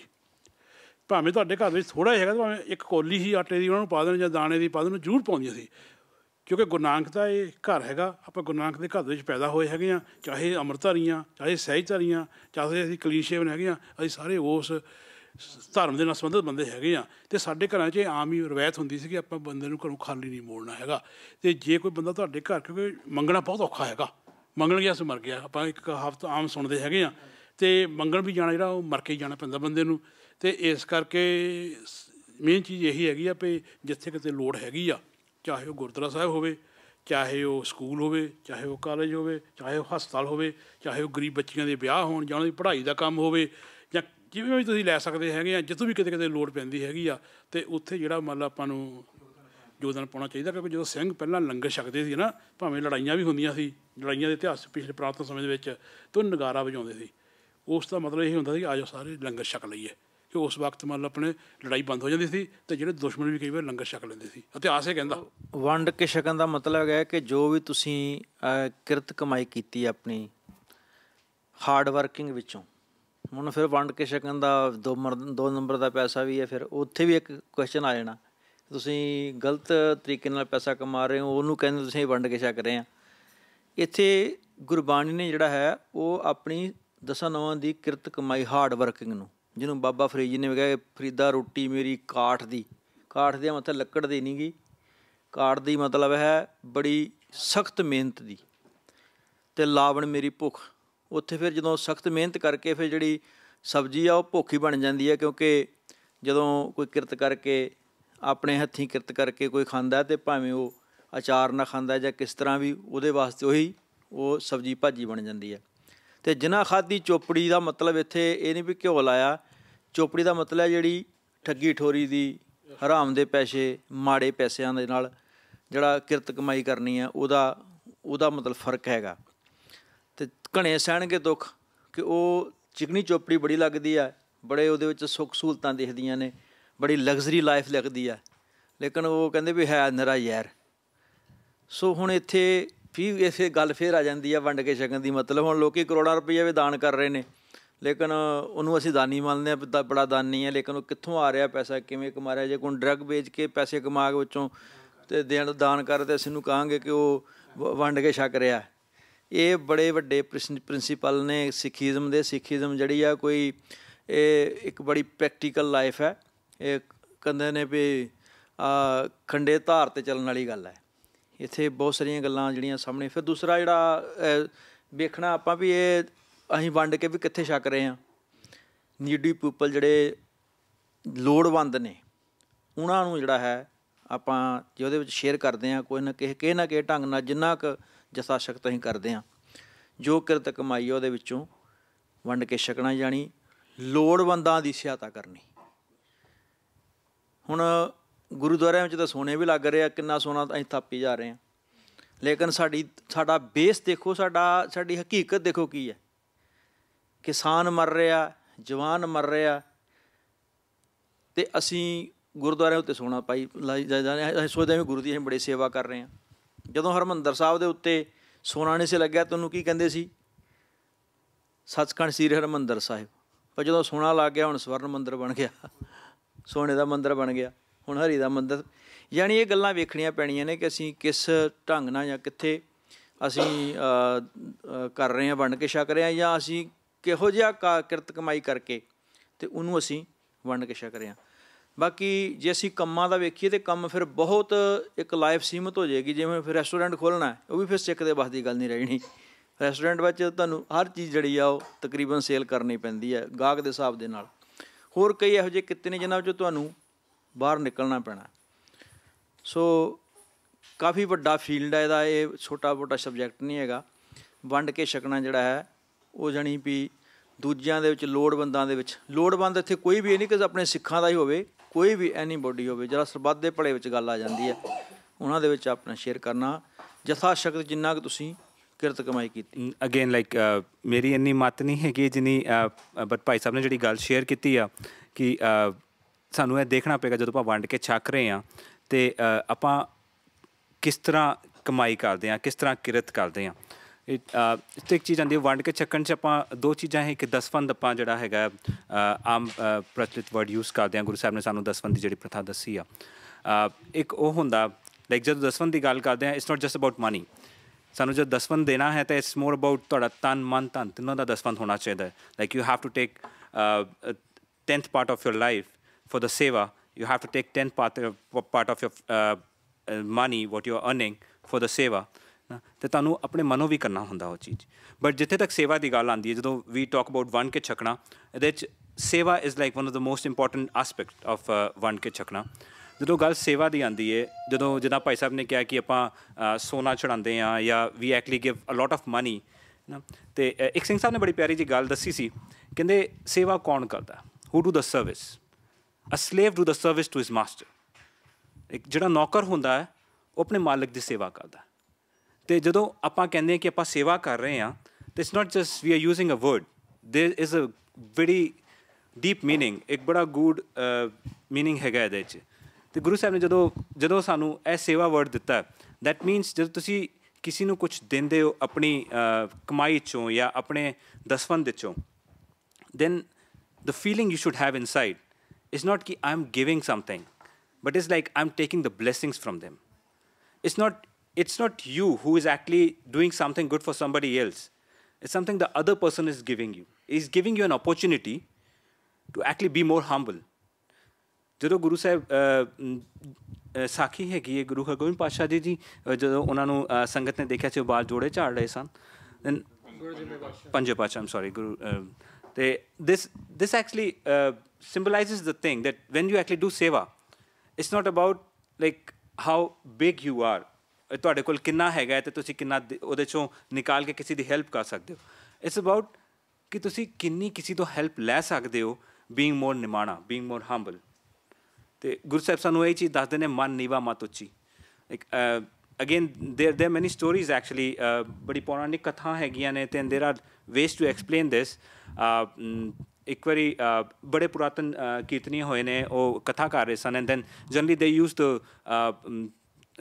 the examples from different sadhus and then they used to actually tell that ਤੇ ਇੱਕ ਇੱਦਾਂ ਦੀ I remember the story ਤੇ ਇੱਕ ਵਾਰੀ ਇੱਕ ਰਾਜਾ ਜਿਹੜਾ ਹੈਗਾ ਇੱਕ ਸਾਧੂ ਕੋਲ ਜਾਂਦਾ ਹੈ and then ਉਹਨੂੰ ਕਹਿੰਦਾ ਕਿ ਮੈਨੂੰ ਰੱਬ ਦੇ ਦਰਸ਼ਨ ਕਰਾਓ and ਕਾਫੀ ਮਾਇਆ ਲੈ ਕੇ ਜਾਂਦਾ ਹੈ everything ਸਾਧੂ ਆਪਣੇ ਧਿਆਨ 'ਚ ਹੁੰਦਾ ਹੈ ਉਹ ਸੁਣਦਾ ਨਹੀਂ ਹੈ he tells again ਕਿ ਮੈਨੂੰ ਰੱਬ ਦੇ ਦਰਸ਼ਨ ਕਰਾਓ ਤੇ ਸਾਧੂ ਨੂੰ ਲੱਤ ਮਾਰਦਾ ਉਹ ਥੱਲੇ ਗਿਰ ਜਾਂਦਾ ਜ਼ਮੀਨ 'ਤੇ ਬਟ ਰਾਜਾ ਨੂੰ ਪਤਾ ਹੁੰਦਾ ਕਿ ਸਾਧੂ ਬੜਾ ਪਰਾਕਰਮੀ ਹੈਗਾ and then he ਆਪਣਾ ਗੁੱਸਾ ਅੰਦਰ ਰੱਖ ਕੇ he goes back the next day he comes with more maya with more ਹਾਥੀ and ਘੋੜੇ and give it to the sadhu and ask him the same thing ਕਿ ਉਹਨੂੰ ਰੱਬ ਦੇ ਦਰਸ਼ਨ ਕਰਾਓ ਸਾਧੂ ਫਿਰ ਉਹਨੂੰ ਥੱਲੇ ਲੱਤ ਮਾਰ ਕੇ ਥੱਲੇ ਗਿਰਾ ਦਿੰਦਾ this continues goes on and on and on ਹੁਣ ਜਦੋਂ ਲਾਸਟ ਟਾਈਮ ਰਾਜਾ ਆਉਂਦਾ ਹੈ ਉਹ ਆਪਣਾ ਸਾਰਾ ਰਾਜਪਾਟ ਸਾਰਾ ਕੁਝ ਦੇ ਦਿੰਦਾ ਹੈ and he becomes a ਭਿਖਾਰੀ and then he again asks the same thing ਸਾਧੂ ਨੂੰ ਸਾਧੂ ਫਿਰ ਉਹਨੂੰ ਲੱਤ ਮਾਰ ਕੇ ਥੱਲੇ ਗਿਰਾ ਦਿੰਦਾ ਹੁਣ ਉਹ ਰੁਆਸਾ ਜਿਹਾ ਹੋ ਜਾਂਦਾ ਹੈ ਪੁੱਛਦਾ ਹੈ ਸਾਧੂ ਨੂੰ ਕਿ ਮੈਂ ਤੁਹਾਨੂੰ ਆਪਣਾ ਸਾਰਾ ਕੁਝ ਦੇ ਦਿੱਤਾ ਫਿਰ ਵੀ ਤੁਸੀਂ ਮੈਨੂੰ ਰੱਬ ਦੇ ਦਰਸ਼ਨ ਕਿਉਂ ਨਹੀਂ ਕਰਾਉਂਦੇ ਸਾਧੂ ਮੁਸਕਰਾ ਕੇ ਕਹਿੰਦਾ ਹੈ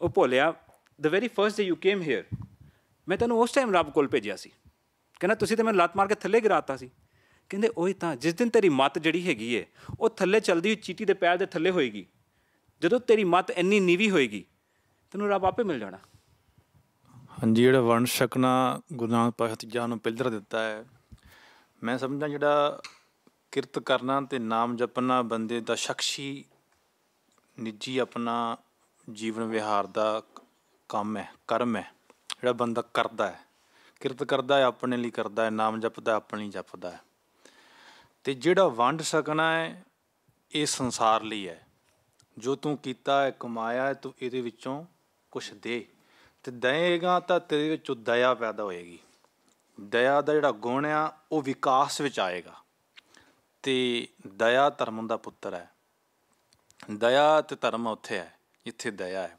ਅਤੇ ਜਿੰਨਾ ਚਿਰ ਤੁਸੀਂ ਕਿਸੇ ਨੂੰ ਕੁਛ ਆਪਣੇ ਜੀਵਨ 'ਚੋਂ ਕਿਸੇ ਨੂੰ ਦਿੰਦੇ ਨਹੀਂ ਹੈ ਅਤੇ ਧਰਮ ਦਾ ਉੱਥੇ ਪੈਦਾ ਹੋਣਾ ਧਰਮ ਦਾ ਉੱਥੇ ਜੀਵਨ ਦਾ ਝਲਕਾਰਾ ਪੈਣਾ ਜੀਵਨ 'ਚੋਂ ਕਦੇ ਨਹੀਂ ਹੋ ਸਕਦਾ ਅਤੇ ਦੂਜੀ ਗੱਲ ਦਾਨ ਸਾਨੂੰ ਦੇਣਾ ਕਿੱਥੇ ਚਾਹੀਦਾ ਹੈ ਮਹਾਰਾਜ ਨੇ ਅਕਲੀ ਸਾਹਿਬ ਸੇਵੀਏ ਅਕਲੀ ਕੀਚੈ ਦਾਨ ਇਹ ਸਾਨੂੰ ਜਿਵੇਂ ਭੈਣ ਜੀ ਕਹਿੰਦੇ ਸੀ ਅਸੀਂ ਬੱਚਿਆਂ ਨੂੰ ਪੜ੍ਹਾਉਣ ਡਏ ਹਾਂ ਇਹ ਬਹੁਤ ਵਧੀਆ ਗੱਲ ਹੈ ਕਿਸੇ ਨੂੰ ਤੁਸੀਂ ਖਾਣ ਲਈ ਪਦਾਰਥ ਦੇ ਸਕਦੇ ਉਹਦਾ 1 ਦਿਨ ਦਾ 2 ਦਿਨ ਦਾ ਰੋਟੀ ਦਾ ਕੰਮ ਚੱਲ ਸਕਦਾ ਹੈ ਪਰ ਜੇਕਰ ਤੁਸੀਂ ਕਿਸੇ ਦੀ ਵਿੱਦਿਆ 'ਤੇ ਉਹਦੇ ਗਿਆਨ 'ਤੇ ਵਿਕਾਸ 'ਤੇ ਤੁਸੀਂ ਪੈਸਾ ਲਾਉਂਦੇ ਹੋ ਮੈਂ ਸਮਝਦਾ ਕਿ ਉਹ ਬੰਦੇ ਨੂੰ ਤੁਸੀਂ ਪੰਖ ਲਾ ਕੇ ਦੇਣ ਡਏ ਆ ਕਿ ਤੂੰ ਉੱਡ ਸਕੇਂਗਾ ਤੂੰ ਕੱਲ੍ਹ ਨੂੰ ਆਪਣੇ ਘਰ ਵੀ ਬਣਾ ਸਕੇਂਗਾ ਆਪਣੇ ਬੱਚੇ ਵੀ ਪਾਲ ਸਕੇਂਗਾ ਕਿਸੇ ਨੂੰ ਤੁਸੀਂ ਕੁਛ ਰਾਸ਼ਨ ਦਿੰਦੇ ਆ ਜਾਂ ਸੂਟ ਬੂਟ ਦਿੰਦੇ ਹੋ ਪਾ ਕੇ ਉਹਨੂੰ ਸੁੱਟ ਦੇਣੇ ਆ ਪਰ ਜਿਹੜੀ ਵਿੱਦਿਆ ਹੈ ਗਿਆਨ ਹੈ ਇਹ ਬੰਦੇ ਦੇ ਇੱਕ ਨਹੀਂ ਕਈ ਕੁੱਲਾਂ ਤਾਰਦਾ ਹੈ ਕਈ ਕੁੱਲਾਂ ਉੱਤੋਂ ਫਾਇਦਾ ਉਠਾਉਂਦੀਆਂ ਹੈ ਇਹ ਬਹੁਤ ਵਧੀਆ ਗੱਲ ਇਹਨਾਂ ਦੀ ਕਿ ਵਿੱਦਿਆ 'ਤੇ ਤੁਸੀਂ ਦਾਨ ਦਿੰਦੇ ਆ ਅਤੇ ਬਾਕੀ ਆ ਜਿਹੜੀ ਸੋਨੇ ਚੜ੍ਹਾਉਣ ਦੀ ਪੈਸੇ ਚੜ੍ਹਾਉਣ ਦੀ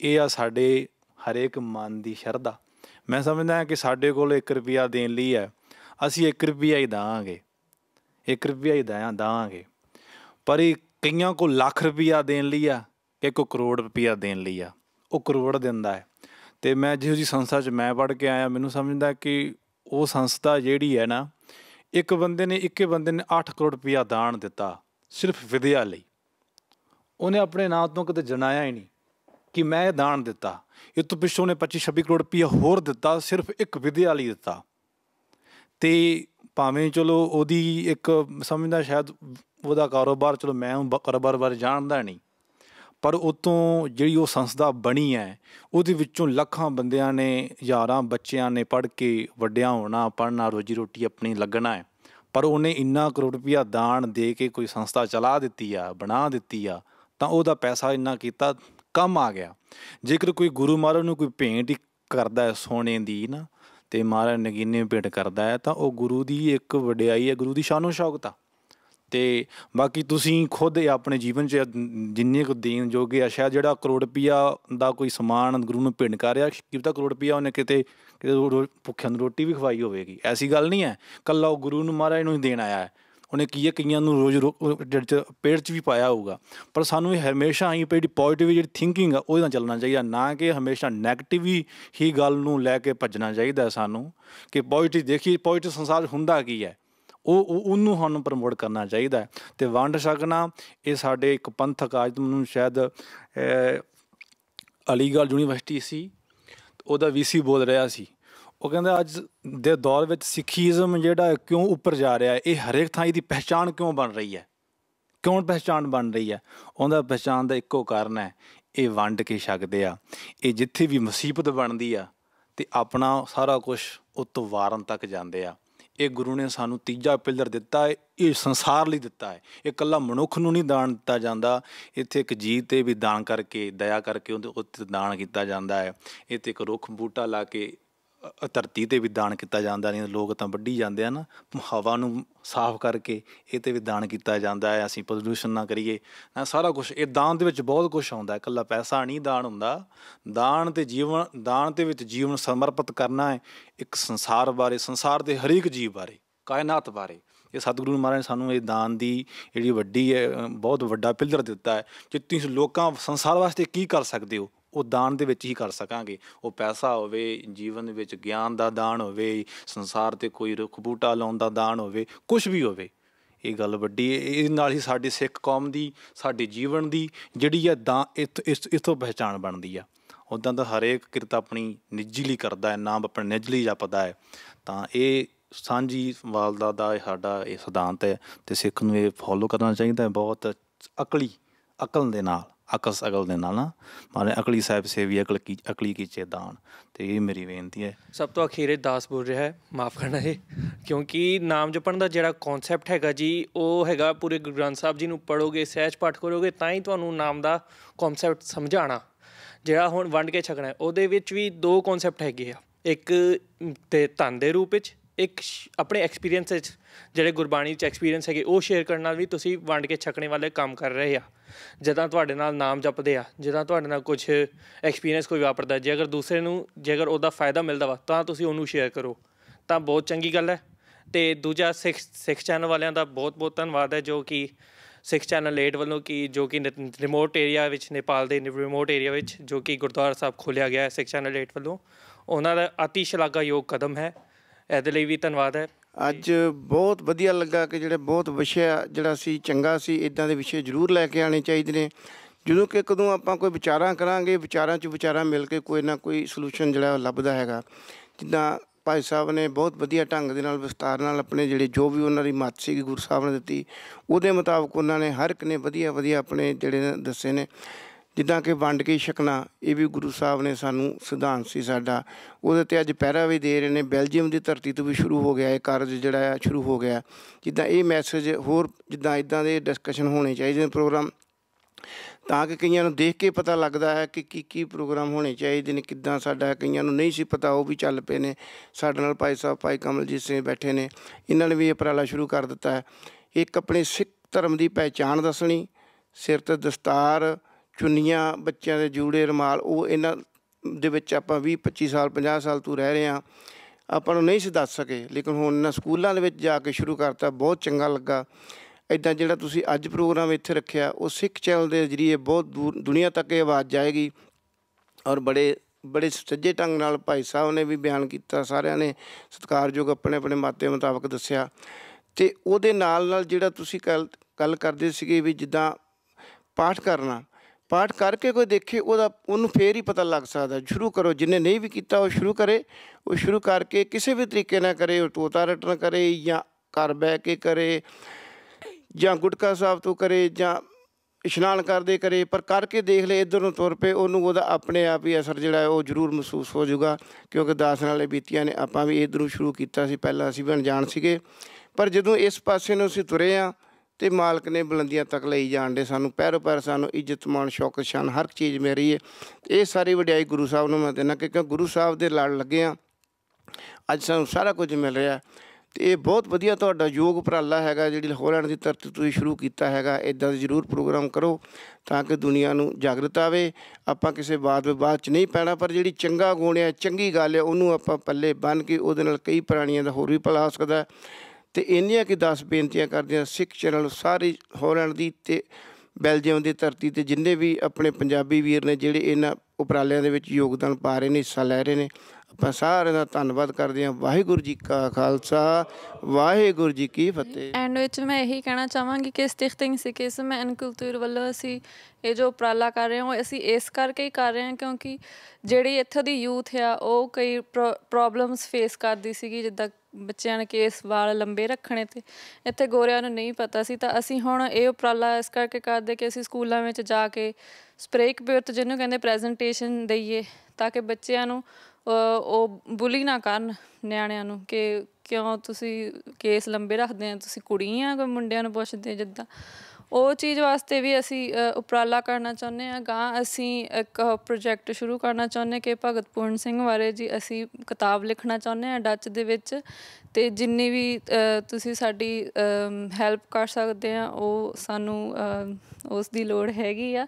ਤਾਂ ਅਸੀਂ ਇਹ ਨਹੀਂ ਕਹਿਣਾ ਚਾਹੁੰਦੇ ਕਿ ਅਸੀਂ ਇਹ ਕਰ ਰਹੇ ਹਾਂ, ਇਹ ਸਾਡੇ ਤੋਂ ਗੁਰੂ ਮਹਾਰਾਜ ਖੁਦ ਕਰਾ ਰਹੇ ਆ। ਅਤੇ ਮੈਂ ਅੱਜ ਤੁਹਾਡਾ ਸਾਰਿਆਂ ਦਾ ਧੰਨਵਾਦ ਕਰਨਾ ਚਾਹੁੰਦੀ ਜਿਨ੍ਹਾਂ ਨੇ ਡਿਸਕਸ਼ਨ ਵਿੱਚ ਹਿੱਸਾ ਲਿਆ ਆ। ਅਤੇ ਅਗਾਂਹ ਵੀ ਮੈਂ ਸੰਗਤ ਨੂੰ ਬੇਨਤੀ ਕਰਨਾ ਚਾਹੁੰਦੀ ਹਾਂ ਕਿ ਚਾਹੇ ਤੁਸੀਂ ਕੇਸਧਾਰੀਆਂ, ਚਾਹੇ ਤੁਸੀਂ ਸਹਿਜਧਾਰੀਆਂ, ਚਾਹੇ ਤੁਸੀਂ ਅੰਮ੍ਰਿਤਧਾਰੀਆਂ, ਤੁਸੀਂ ਇੱਦਾਂ ਦੇ ਡਿਸਕਸ਼ਨ 'ਚ ਜ਼ਰੂਰ ਹਿੱਸਾ ਲਿਆ ਕਰੋ ਕਿਉਂਕਿ ਇਹ ਹੀ ਸਾਡੀ ਸੰਗਤ ਆ। ਅਤੇ ਇਹਦੇ ਨਾਲ ਹੀ ਫਿਰ ਆਪਣੀ ਸਿੱਖੀ ਦੀ ਥੋੜ੍ਹੀ ਜਿਹੀ ਬਾਹਰ ਨੂੰ ਜਾਗਰੂਕਤਾ ਹੋਏਗੀ।